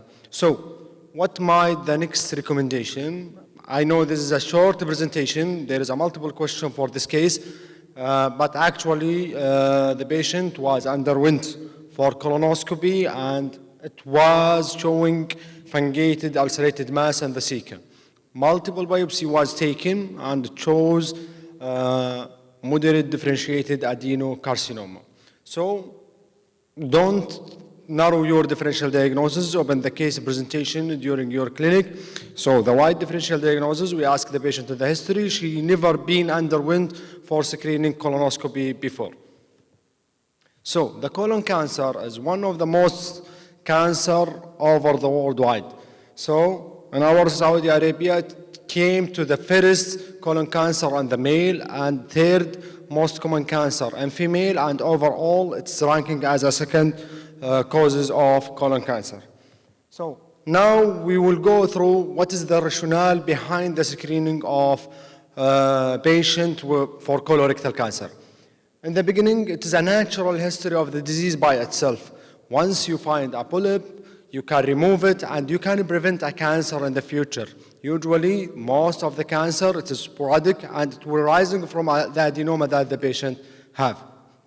So benefit of the screening, usually, once you treat a pre-cancer lesion is better than treating the colon cancer once it's developed. Also cost and cost effectiveness. This is one of the benefits from or screening rationale behind the colon cancer screening. So we have a red flag, usually we will take it beyond the age. If the patient at age of screening, we will talk about it later inshallah. We have an red flag that the patient may present it to your GI clinic with this symptom. So in the beginning, it is rectal bleeding, one of the worrisome signs or red flag signs, iron deficiency anemia, specifically in elderly people or postmenopausal women, and weight loss. Also, we have a change in bowel habits. If the patient have an bowel habits, he have like IBS with diarrhea, then change his behavior to constipation, we should take it as a red flag signs. Family history of colon cancer or personal history of IBD. So we have two types of colon cancer screening that we will look over it. So test for cancer prevention, which including the colonoscopy, sigmoidoscopy, CT colonography, or the test for cancer detection. If the patient have an advanced adenoma or advanced polyp or colorectal cancer, we can use the stool-based test or FIT or stool DNA. So we will start with stool choices that we have it for colon cancer screening. We will start with the FIT. So the sensitivity it is around 60 to 90%. Then the specificity it is around 98%. Dietary and modification of the diet are not needed during the test of the FIT, and no require for bowel preparation as in the patient with colonoscopy. and only one sample rather than the traditional fecal occult blood, which needed at least 3 sampling for the patient. FIT can U positive, this is one of the disadvantages, it can be positive with advanced upper GI bleeding. So we will talk about fecal occult blood, the another alternative modality for stool choices, which including sensitivity, it is around 10 to 15%, specificity, it is around 90 to 98%. It is, we need to eliminate the red meat from the patient as recommended by manufacturer. Also, the large dose of vitamin C, which can lead to false negative result, and also recommended by manufacturer to avoid non-steroidal anti-inflammatory drug. So this is the 3 disadvantages for this test. And he needs also the 3 consecutive samples. Now we will go to endoscopic visualization, rather than this is another modality of screening for colon cancer, which including the colonoscopy, which is a definitive test. Actually, in the study, there is a study that colonoscopy reduced the risk of cancer death by around 53%. So, allow for detection, and for biopsy, and for polypectomy, and for taking a sample that if you need it, if there is a mass. What is the disadvantage of colonoscopy? The patient needs an preparation and potential sedation risk that, and some patients they have from the bowel prep, electrolyte disturbance or dehydration.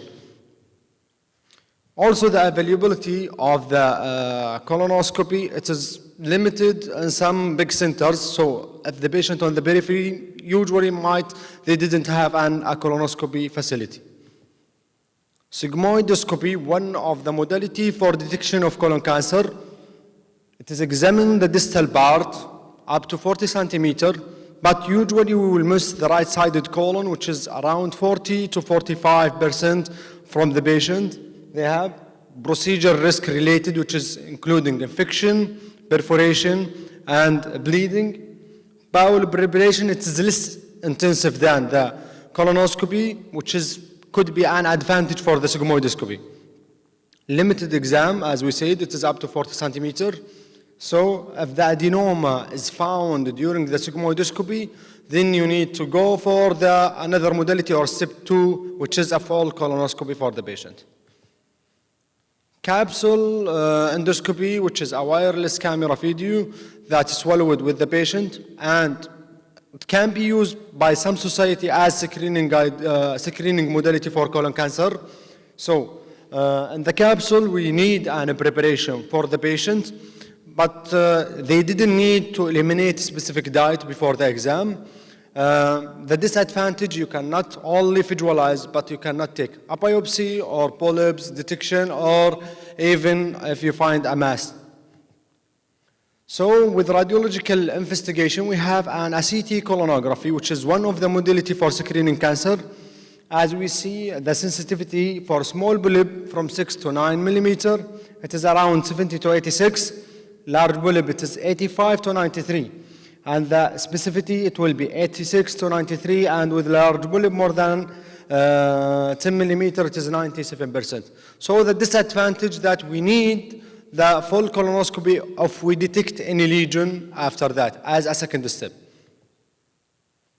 So there is a new modality, which is a blood marker, which is not recommended by all the society, which is including the 17-9 and 7-gene biomarker test.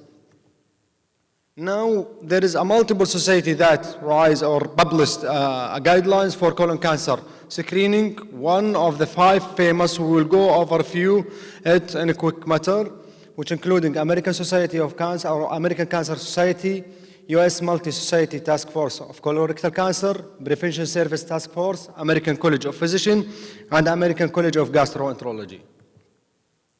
So, while all the guidelines recommended for screening average patient for colon cancer, they differ in the matter of the age of screening and the modality of screening and when to stop the screening for the patient.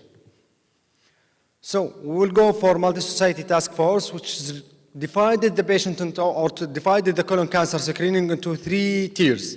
Tier 1, which is the preferred one, including the colonoscopy and annual FIT test. The tier 2, which is including CT colonography every 5 years, fecal DNA, and flexible sigmoidoscopy every 5 to 10 years. And the tier 3, this is capsule endoscopy. For the patient with average risk, test with tier 1, it is recommended. And usually they started the screening age by 45 for African American, and for average people risk, they are not African American with age of 50. So with the patient who have a family history of colorectal cancer, one relative from the patient before the age of 60, they recommended to start the screening by age of 40 or 10 years earlier, which is came first. So in the patient with first degree relative who have an advanced adenoma and or advanced serrated lesion diagnosed at age 60 or older, they should begin at 40 and then 5 years consecutive. So colonoscopy should be discontinued at age of 75 or older with a prior negative screening test who have a life expectancy less than 10 years, or in those who are 85 years. So American Cancer Society in 2018, they have a regular screening average people at the age of 45, regardless, for the people who have a good health life expectancy and life expectancy is more than 10, regular colorectal screening should be continued throughout the age of 75. So they didn't recommend beyond the age of 85, and you should individualize between the patient, individualize cases based on the screening between 75 to 85. So Preventive Services Task Force, they put a 3 recommendation, grade A recommendation, which is the most important recommendation. All the patients should be screening in average risk between 50 to 75. Grade B, conditional recommendation for screening of adult at age 45 to 49. Grade C, they did recommend to individualize the cases between age of 76 to 85, and they didn't recommend to screening the patient beyond the age of 85.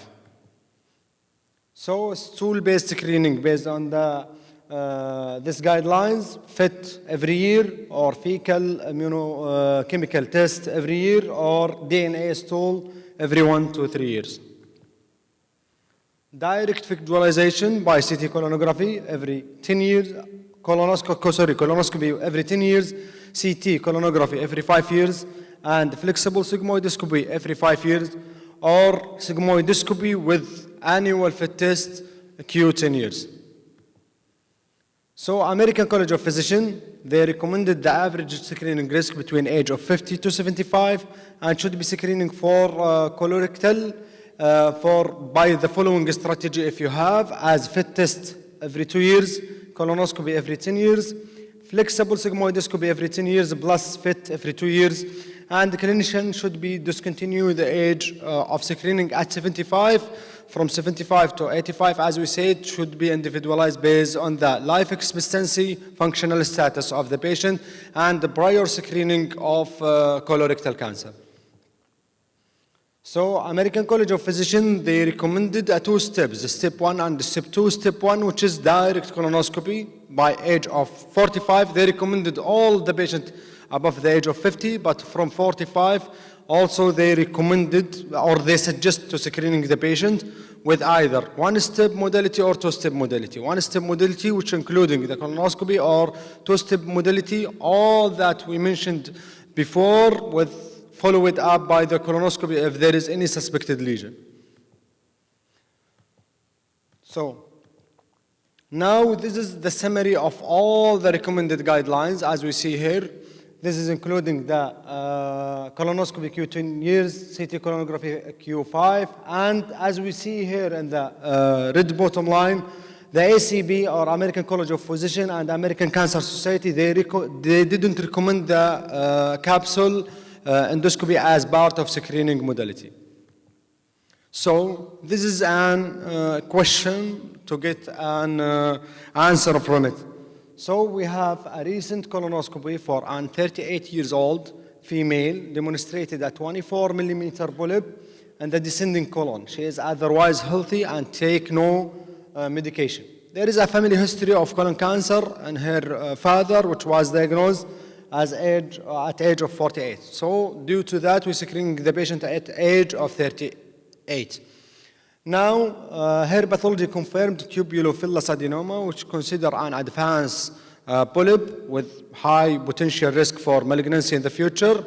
So now her son, it is an 18 years old, and he asks you about what is your recommendation regarding the screening age. What do you think?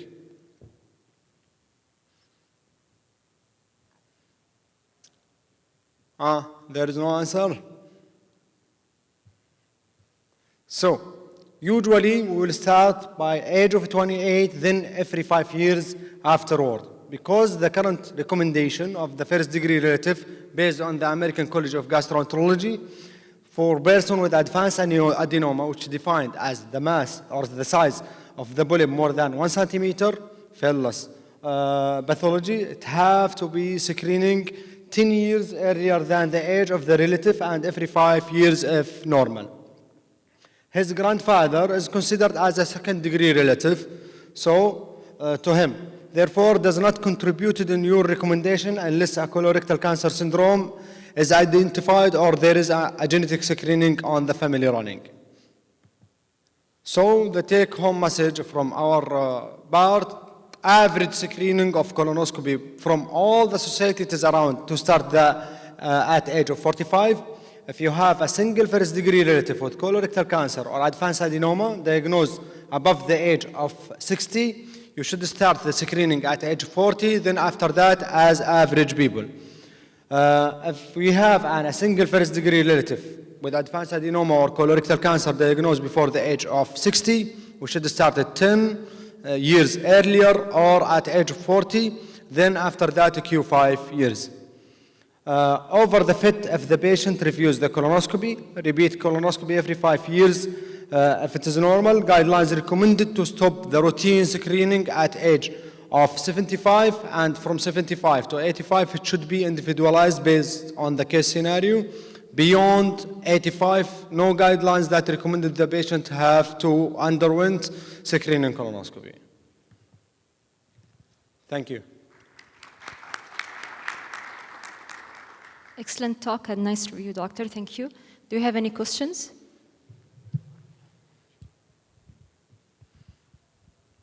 Okay, thank you very much, Dr. Amir. So 2 questions for 2 common scenarios. First question is for a patient who has positive fit, then underwent a high-quality colonoscopy, and there was nothing there. What to do? Do we need to do an upper endoscopy or no? The second question for a patient who had a high-quality colonoscopy that was also normal, and then a year or 2 years later, he went somehow and he did another fit test that came back positive. So do we need to repeat the colonoscopy? Do we just tell them, no, we don't need to? What would be your approach? So in the first scenario, once the patient have an fit test which was positive, we should go for the second step as screening colonoscopy based on the American College of Gastroenterology. For the second scenario, if the patient have an fit positive, previously was screening, there is no need for 10 years to screening the patient for fit if he have a previous colonoscopy was done with good quality of endoscopy. So if we have a positive fit later, we can consider to screen the patient, then based on the clinical history or family history, we can categorize the patient as high risk or average risk patient, then we will continue as average risk patient.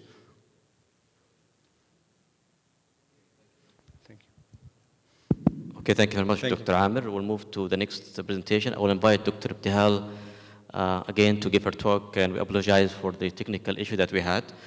Dr. Ibtihal will speak about management of pain in IBS patient.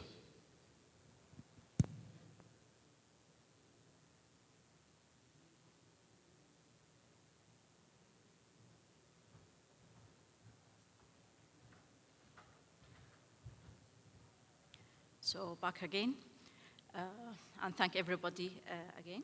Let us start. Bismillah ar-Rahman ar-Rahim. Wassalatu wassalamu ala Sayyidina Muhammad wa ala alihi wa sahbihi wa sallam. I will start with some few introductory slides, and then pathophysiology, and then we will go for the management. So as we know that disorder of the gut-brain interaction is including functional dyspepsia, central mediated abdominal pain, and IPS, which is irritable bowel syndrome. Irritable bowel syndrome is the commonest type of the DGPI globally. IPS is defined as a chronic functional disorder of the gastrointestinal system, and it's characterized by chronic abdominal pain in altered bowel habit in the absence of course, organic disease. Prevalence rate is between 1.1% and 45% worldwide, and it's between 5 to 10% for most Western countries and China. Women are 1.5 to 3 times liable or likely to have an IPS. Sorry. Usually, why it's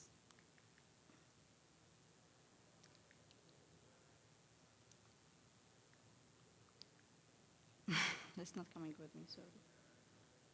It's moving without I'm touching. It's moving without touching.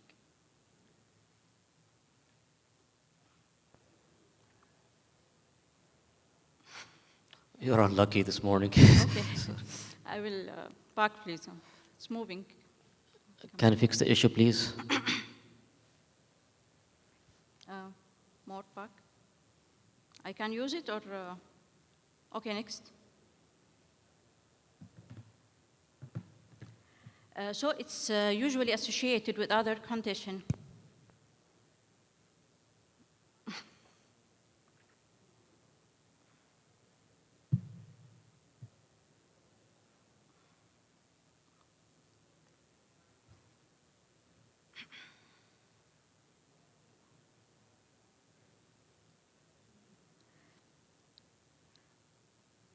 So anyone is hungry? It's not a pre-lunch talk. I will try. Okay. It's not back. No. Let me back.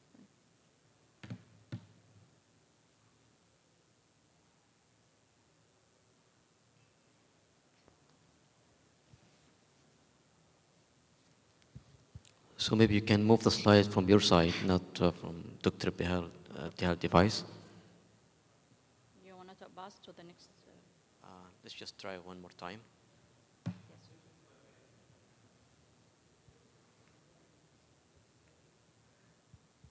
Okay. No. No, still we have the same issue.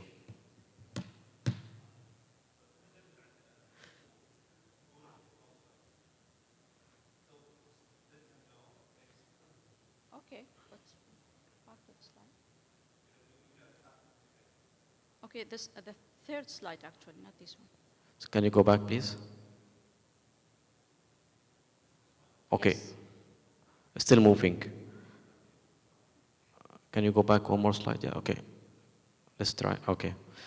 Same problem.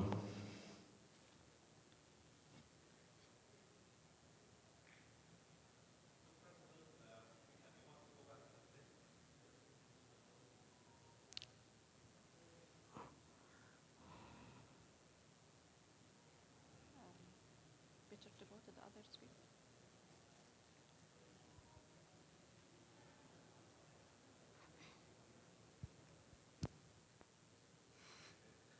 Okay.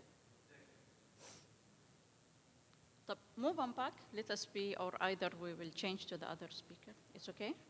Okay, next. Okay, Bismillah. Okay, next. Next, please. Yes.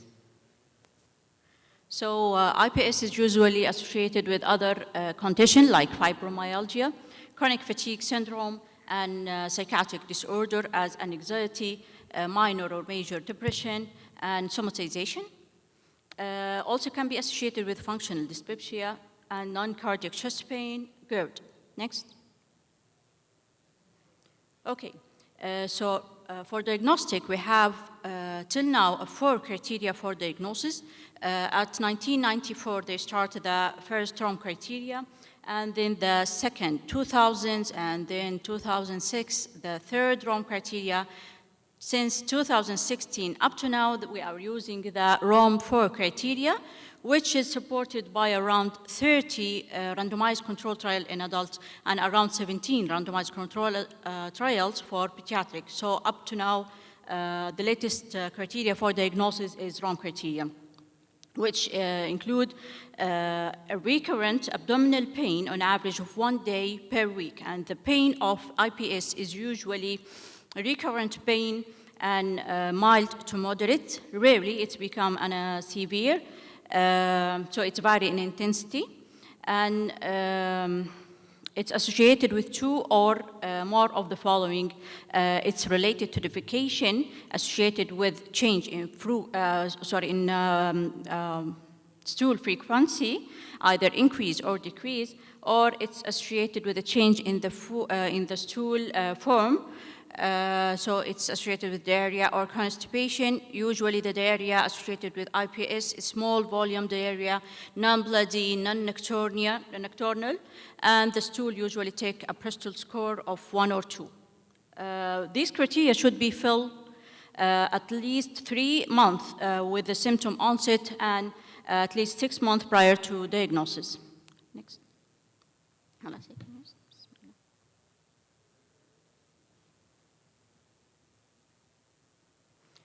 Okay, the pathophysiology has 4 corners, which is indicate work on brain-gut microbiome system, the brain connectome, the gut connectome, genetic, and gut microbiome.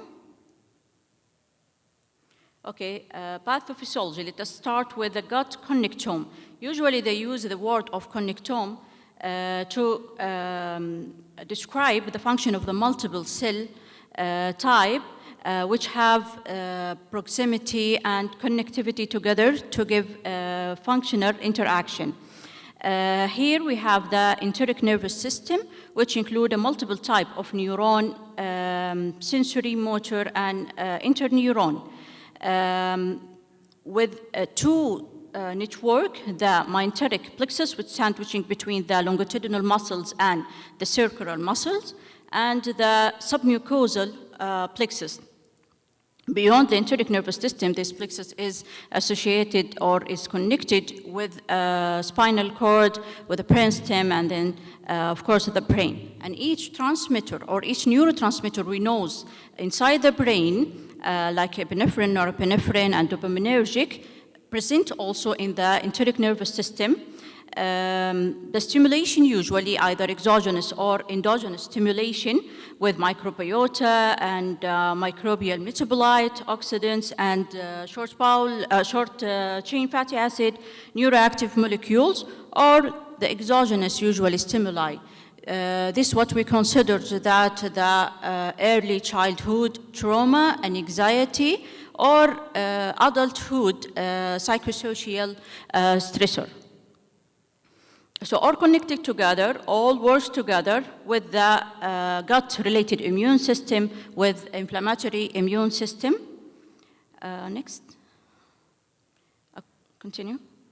Okay, brain connectome. Now we have the different type of the cells that interact together and but in the brain. And the brain is the responsible for construction, generation of the conscious perception of the pain.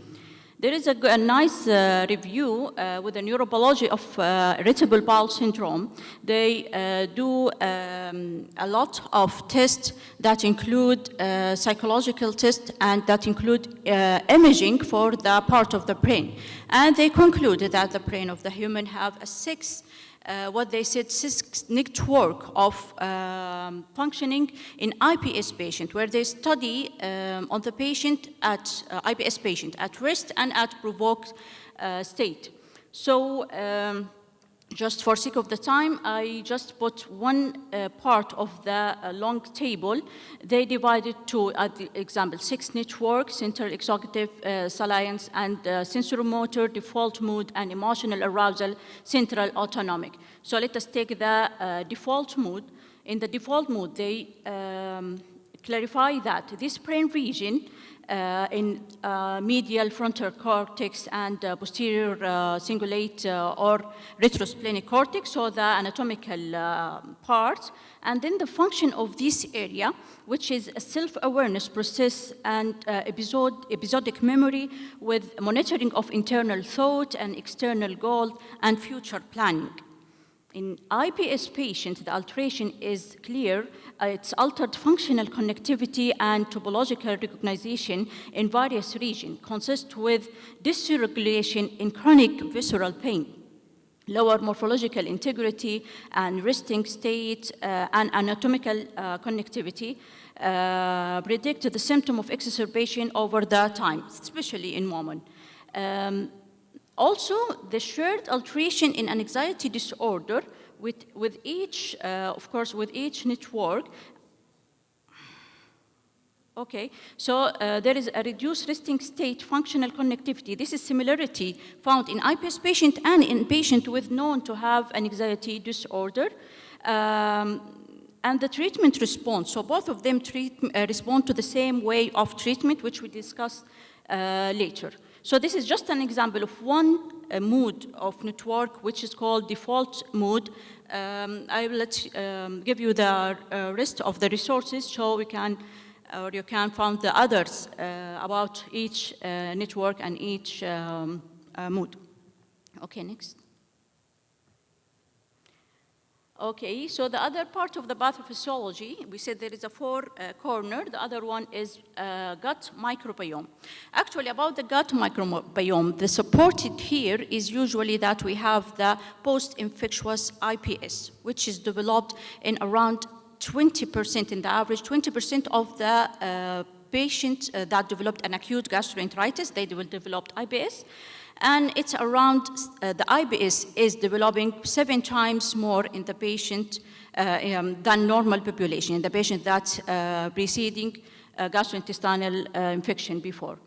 But that rule is not clear because we have more than 40 trillion organisms at the bowel, especially when we are going distally to the colon. But till now, there is no specific causative organisms that can blaming about the IPS. So this is about the microbiome. About the gene, I will just put it as enumeration that just we should know that there is 6 differences and there is a multiple gene encoding. And they found that this gene is with high number, especially in the lower esophagus and especially in the interstitial cell of the cajal at the intestine. This is just a paragraph or a graph that summarizes that we have a brain connectome, that we have a microbiome, a gut connectome that including all these cell types, and we have an afferent and efferent back to the gut, plus the associated genetic factors, and of course the stimuli, either exposure to the outside stimulus or exposure to the inside, including the diet, antibiotic, and the pathogens. Okay, so as we're understanding, as we're understanding that the key master is understanding the pathophysiology, that we can move to the part of the IPS management. And usually in the part of the IPS management, we are put 3 main things. Number 1 is patient-provider relationship. And number 2, we are using the non-pharmacological pathway. And number 3, usually we are using the pharmacological, pharmacological medication. Okay, so patient-provider relationship, non-pharmacological and pharmacological. Next. Okay, in patient-provider relationship, usually I put almost these to the point, in responding or taking the information from the latest AGA 2021, which is mainly provide and talk about the management of the DGPI pain. At the patient-provider relationship, we need to be a sensitive, non-judgmental, to use a sensitive, non-judgmental approach to the patient and ask about the patient symptoms, specific anxiety, what they worry about, and usually it's nice to hear from the provider that this IPS is we don't need for the surgery. It's not transfers to cancer or to tumor or malignancy, and it's not shortening the patient life. We need to educate the patient about the pathogenesis and how is the pain is modulating. The last thing that we need to be to set the shared goal and share the goal with and expectation for management. Other non-pharmacological way, number one, we are usually ask the patient to start to live with a healthy lifestyle, either regarding the diet, using at the beginning the diet, low food map, exclude the food that containing gas, fiber. Usually we recommend that using the soluble fibers and not non-soluble fiber. And food, testing food allergy, which is common sometimes now in some private, which is it's not recommended. Other non-pharmacological mindfulness, we need to sit with the patient, either a gastroenterologist or sometimes we are make it as a multidisciplinary team and associated with the pain management or the psychiatrists with that. They found that talking with the patient and understanding mindfulness here and now, it's improving the somatization symptoms. Also, CBT. CBT is recommended by around 8 randomized controlled trial. It's a short sessions, around 4 to 12 sessions that focus in remediation of skill deficit, hypnotherapy also including in the non-pharmacological management. Regarding pharmacological management, the first line is usually antispasmodic. After that, the antidepressant, antibiotic, and then other.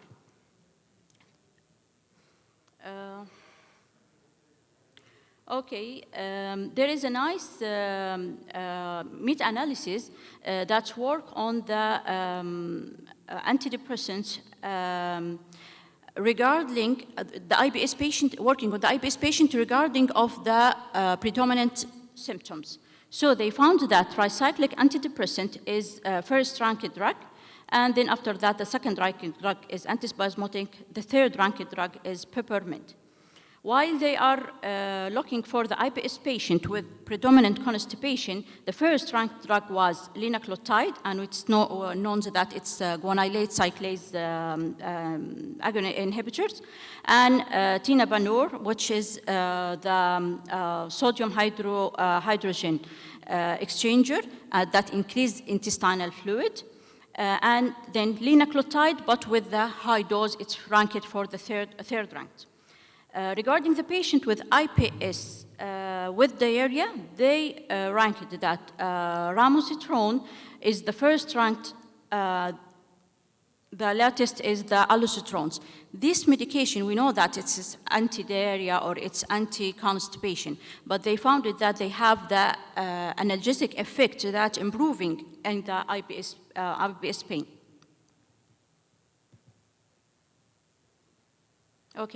And it's, of course, it's so nice for the provider to know that about the tricyclic antidepressant, the dosing. Actually, in multi-studies and randomized control study, till now, the tricyclic antidepressant is the superior for the other serotonin reuptake inhibitor or other antipsychotic. Usually, we're starting with a small dose, starting by 10 milligram.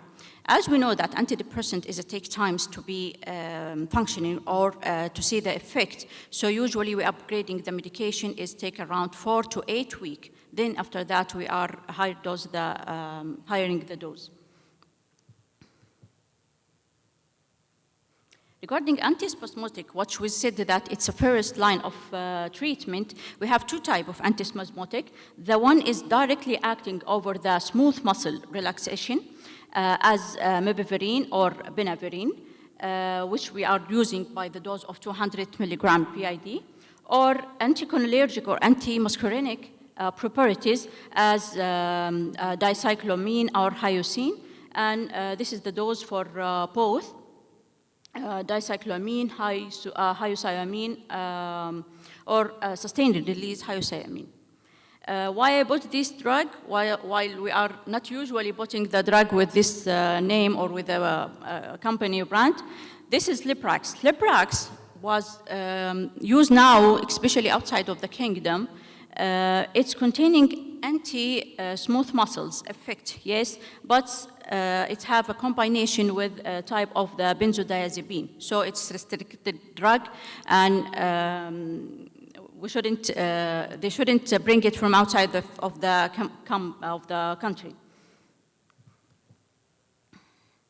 The other type of management, usually we are not recommending to use antibiotic at a patient with IBS. Except that there is a multi-studies over the rifaximin that we can use it after failure of antispasmodic, after failure of the antipsychotic medication, using of it of 2 weeks as a trial with a dose of 550 milligram.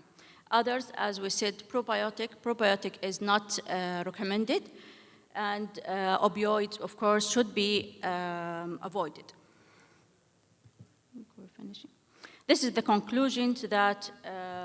This is from the SGA latest guideline regarding the DGPI pain treatment, that we need to collaborative and empathetic patient-provider relationship, non-pharmacological use, and pharmacological therapies.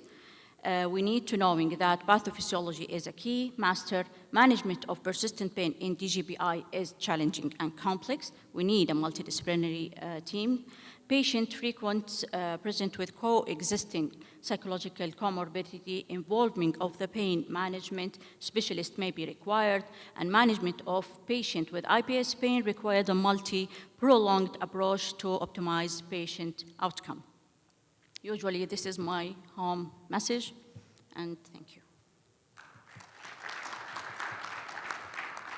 Thank you, Dr. Abdihal.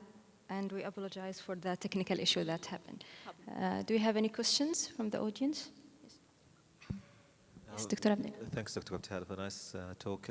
For how long would you give the rifaximin for patient with IBS, diarrhea predominant? Just 2 weeks? And if the patient responded, it's how 2 frequent? weeks. It's very recommend. It's 2-week trial, and after that we can use it for 4 to 8 week. 4 to 8 week. It's not on a long life management, of course. Its effects, usually they thinking that its effect are regarding the probiotic and the improving, the immune system of intestine.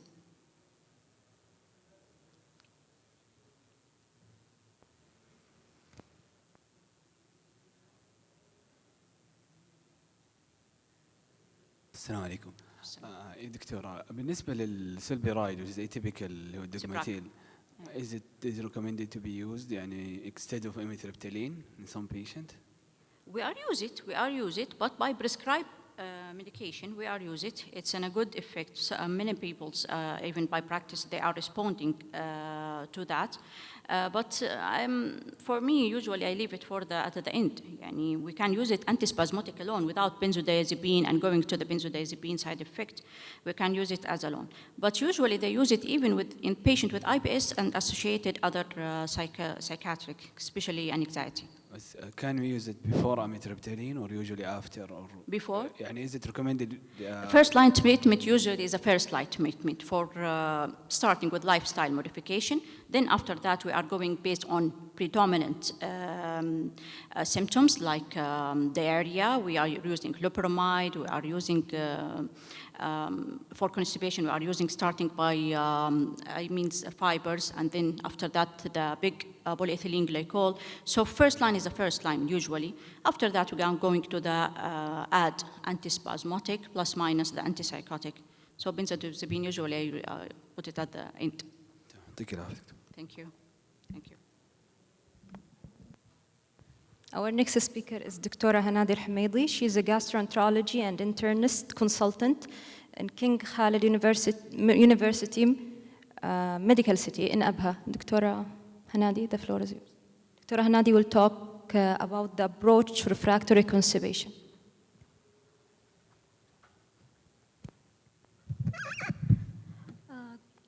Assalamu alaikum. First of all, thanks the CGA member to inviting me for this course.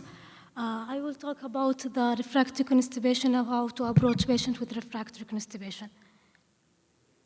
My objective will start by a short introduction, then how to approach patients with functional constipation, what is refractory constipation, and how to investigate patient. Last, we'll talk about the treatment of constipation, focus on the last ACG and AGA guideline. So we'll start with this case scenario. She's 27 years old with no past medical history. She's suffering of chronic constipation for a long time. She tried multiple laxatives for 6 months without improvement. And the patient reporting straining with defecation and sensation of incomplete evacuation. There is no alarm symptom in form of the rectal bleeding, weight loss, or family history of colon cancer or IBD. Examination were normal and the basic lab within normal. So what was the next step? Shall we start the different laxative for 6 months, or patient need a biofeedback therapy, or she is needing more evaluation with the anorectal testing, or patient need MRI pelvis? So the introduction for the chronic constipation, it's common. We see a lot of patients in the clinic, on the consultation. It has a major impact on lifestyle and also in the healthcare cost. With the global estimated prevalence, it's about 15 to 20%, and increasing the prevalence with the old age, especially more than 60 years old, it's reaching about 33%. The prevalence in Saudi Arabia, we don't have a study for all the regions. Saudi Arabia, we have 2 studies, one in the center, Riyadh and Qasim, and the other in the Mecca, western country. In the Riyadh Qasim, it shows only 4.4, with more in the Riyadh than Qasim region. In the Mecca, it's show more prevalence, about 22%. The risk factor for constipation, the self-reporting chronic constipation, more with the old age, especially more than 60 years old, female gender, patient with little physical activity, if patient has low fiber or fluid intake, low income and education, also many comorbidity, medication, and also the nurse home resident have contributed to this risk factor. When we talked about functional constipation, we should talk about the Rome 4 criteria, because it's very important to distinguish between the Rome 4 criteria, functional constipation, and IBS constipation. The Rome 4 criteria, the patient has at least 25% with 2 or more of the following. Patient is straining or have lump or hard stool, sensation of complete evacuation, and erectile obstruction, using manual evacuation of the facility evacuation, and less than 3 defecation per week. Loose stool is rare without use laxative, and of course, patient not feel the IBS constipation, which more dominantly patient will have a recurrent abdominal pain. All the GI, the female or the breast starts. So the one study by United States in 2016 show most of the patients are around type 2 with little in the type 1 breast restored. Brief about the classification of functional constipation. There are 3 categories: normal transient constipation, slow transient constipation, and functional defecatory disorder. These have a problem with the either inappropriate contraction and relaxing pelvic floor. Up to 50% of the patient with functional defecatory disorder, they will coexisting with the slow transient constipation. We should know about the secondary causes, because we've approached patient, we will ask about the secondary causes of constipation. The most common is metabolic, like diabetes, hypothyroidism, neurological disorder, Parkinson's disease. Multiple medication can cause constipation. Common is the opioid, calcium channel blocker, anticholinergic, antidepressant, and iron supplement. So if patient have chronic constipation, how to approach this patient? Let's go through this algorithm. History of physical examination is very important. Ask a specific question. And also very important, the GI doctor not to forget to do a direct examination, look for any hemorrhoid, any mass, palpate for anal tone during defecation and at rest, and also ask the patient to expel a finger. Very important to assess the secondary causes and look for the alarm feature because these patients need more investigation.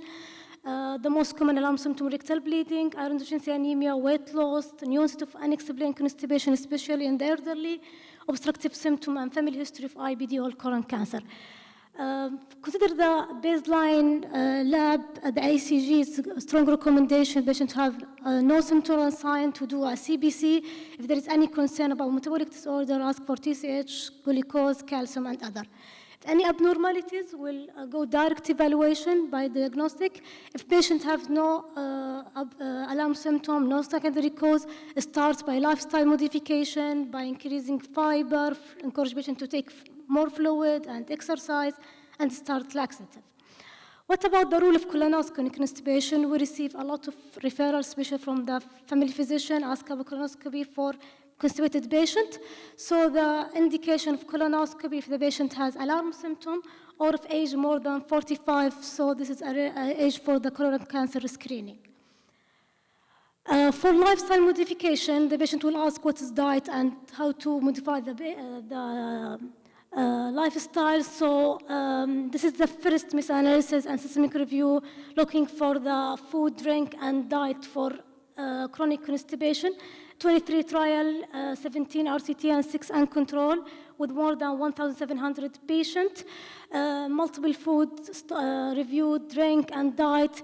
For the food, they found the fruit led to the high stool frequency than the psyllium, particularly the kiwi fruit. So clinical significant.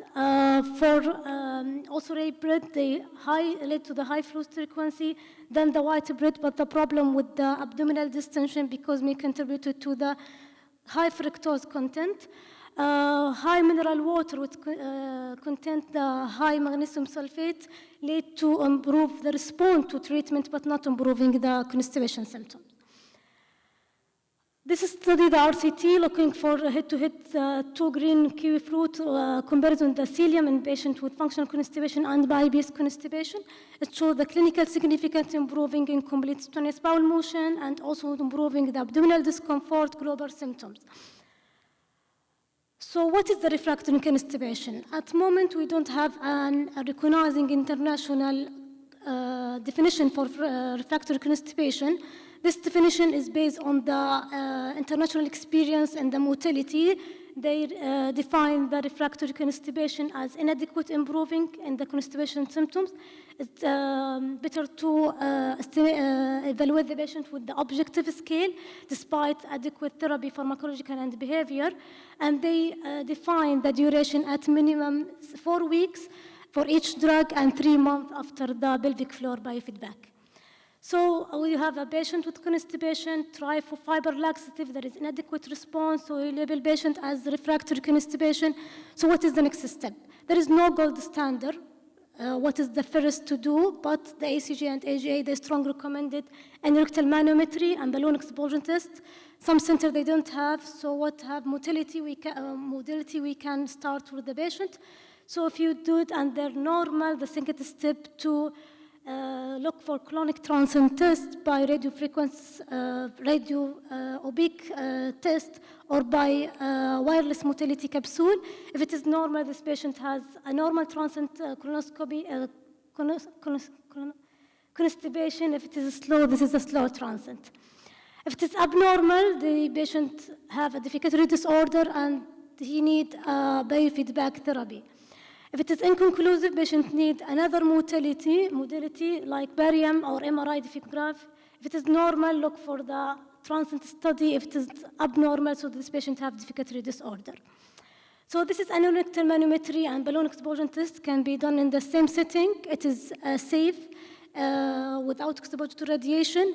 We're looking in the effective of the butyrate glycol. With the side effect abdominal distension, loss of stool, nausea, and abdominal pain. Magnesium oxide and the lactulose, both conditional recommendation. Magnesium oxide is using for short term. Be caution with patient the renal impairment because the risk for hypermagnesemia. The lactulose can be using in patient with mild constipation and less abdominal distension. The only osmotic agent studies pregnancy lactulose. The problem of the lactulose is dose dependent, giving abdominal distension and bloating. For stimulant laxative, we have 3: bisacodyl, sodium bicarbonate, and TINA. For bisacodyl, benzoylate is a strong recommendation. For the TINA is conditional recommendation. The stimulant laxative using for short duration as rescue therapy or occasionally. The side effect is abdominal pain, cramping, and diarrhea. For secretagogue leprostrone, it is a chloride channel activator, stimulates or accelerate the GI transit, increasing the intestinal fluid. There is a conditional recommendation to use it. Leprostrone is used as adjuvant or replacement to the other medication. There is no limitation for duration, but the trial is only for 4 weeks. The side effect diarrhea which may cause the discontinue this medication, or the nausea which is dose dependent, and it's appear more with patient without food. So encourage patient to take with the food and water. Other than linaclotide and plicanatide, it's also they increasing the chloride and bicarb in the intestine, so they accelerate the GI transit and increase the luminal fluid. There is a strong recommendation to use if the patient failed other medication. The linaclotide encourage patient to take without food at least 30 minutes before the first meal. Plicanatide can be used with or without food. The diarrhea side effect was more common with the plicanatide. The last one is procalobrite, is a prokinetic 5-HT4 agonist. There is a strong recommendation. It shows also improving the global abdominal pain and symptoms. Can be used also as a replacement or adjuvant to other therapy. Side effect: headache, abdominal pain, nausea, and diarrhea. Headache and diarrhea, it's reported in the first week and then resolve after that spontaneously. If all of these medications fail, there is a study show benefit of a transanal irrigation. The patient trained to use a water enema, better to use a warm water enema to facilitate the wash of the rectum and sigmoid. So benefits for improving the constipation in patients with refractory constipation. There is other modalities, biofeedback therapy. This is for patients with syringic edification. Training patients how to coordinate a pelvic floor and abdominal muscle properly. The study showed the response for the biofeedback about 70%. Other subsidiary enema, also their botox injection and sacral nerve stimulation. Actually, the evidence is poor. Special for the nerve, sacral nerve stimulation. They stimulate the S3 and 4. The RCT show no benefit, so it's not recommended. Botox they injected in the anal sphincter show it causes a reversible paralysis, taking 2 to 3 months. Also, it is, the evidence is poor. Last step for patients with refractory constipation, to do a MTD with the surgical team to look for the surgical modalities. The most common is subtotal collecting with ileorectal anastomosis. There is other like venting ileostomy, temporal ileostomy, but this is the most common one. This is written by the AGA. So here, if the patient not respond to all medication, they recommend to repeat the chronic transit test on medication to look if there is any upper GI modality disorder. For a defecatory disorder, if it is not responding, repeat the balloon explosion test and then look if they are coexisting with the slow transit, or if the patient have a structural disorder, may need a surgical treatment. This is a new modality. It's the phase 3 double-blinded multi-center. It's a vibrating capsule. This is a non-pharmacological capsule. The program to vibrate it in the lumen to facilitate or to accelerate the colonic movement. They do a randomized to patient taking vibrating capsule or placebo capsule. The vibrating capsule shows superior to the placebo in the improving in quality of life and constipation symptoms, and it was safe and well tolerated. So for our case, she need a new rectal manometry with balloon expulsion test. We did for her show increasing the rectal pressure with paradoxical increasing and the anus pressure. So they diagnosed her defecatory disorder with dysregnification, and she need a biofeedback therapy. So conclusion, the chronic idiopathic constipation is common. The first step of the patient, important and careful trend examination. First step is modify the diet and modify the life with the more exercise and fluid intake. If patient not respond at least for 4 weeks after the medication, she need more investigation and evaluation. The last ACG and AGA guideline, they give a strong recommendation for big bisacodyl, linaclotide, blecanatide, and procalobride with conditional recommendation of fiber, lactulose, cinnamon, magnesium oxide, and levoprostol. Then thank you. Dr. Hanadi, for your excellent and nice review. Do you have any questions? Thank you very much for excellent presentation. So for a young patient with chronic constipation with no alarming symptoms who failed 1, 2, 3 medication. So for those patients, before we refer them for motility testing, do we need to do colonoscopy? We need what? Do we need to do colonoscopy before doing motility testing? So failed multiple medication? Yes. The British Society, they now doing a study for combined 3 medication. Osmotic, stimulant, and also the new, the procalobride. It shows a good response, but still there is no recommendation to use a combined more than 2. So the question, do we need to do colonoscopy before doing motility testing, or because no alarming symptoms, young age, chronic nature, we don't need to? Actually, there is no recommendation to do colonoscopy, but I think the gastroenterologists, they will not skip the colonoscopy. Okay, thanks. Any more questions? Yes, Doctor.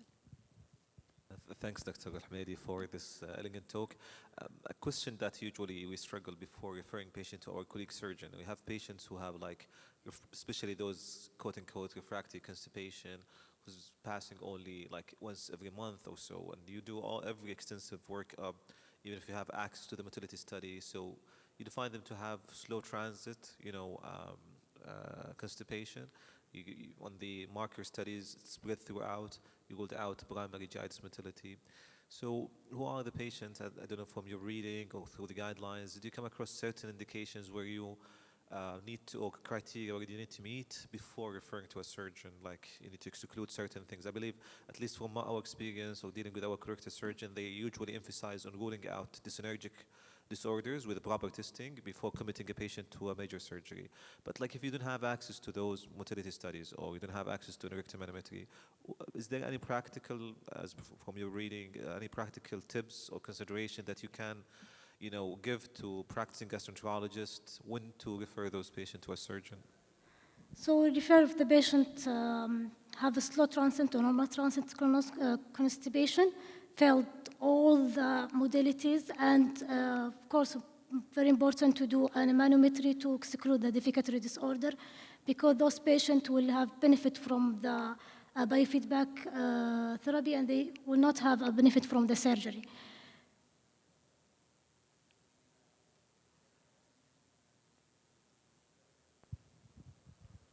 Okay, if there's no more questions, thank you very much, Dr. Hanadi, and we'd like to thank you all for attending the course this year. And we thank our speakers, our moderator, and the course organizing committee, and Professor Sahabani for directing this course, and we hope to see you all for the course next year.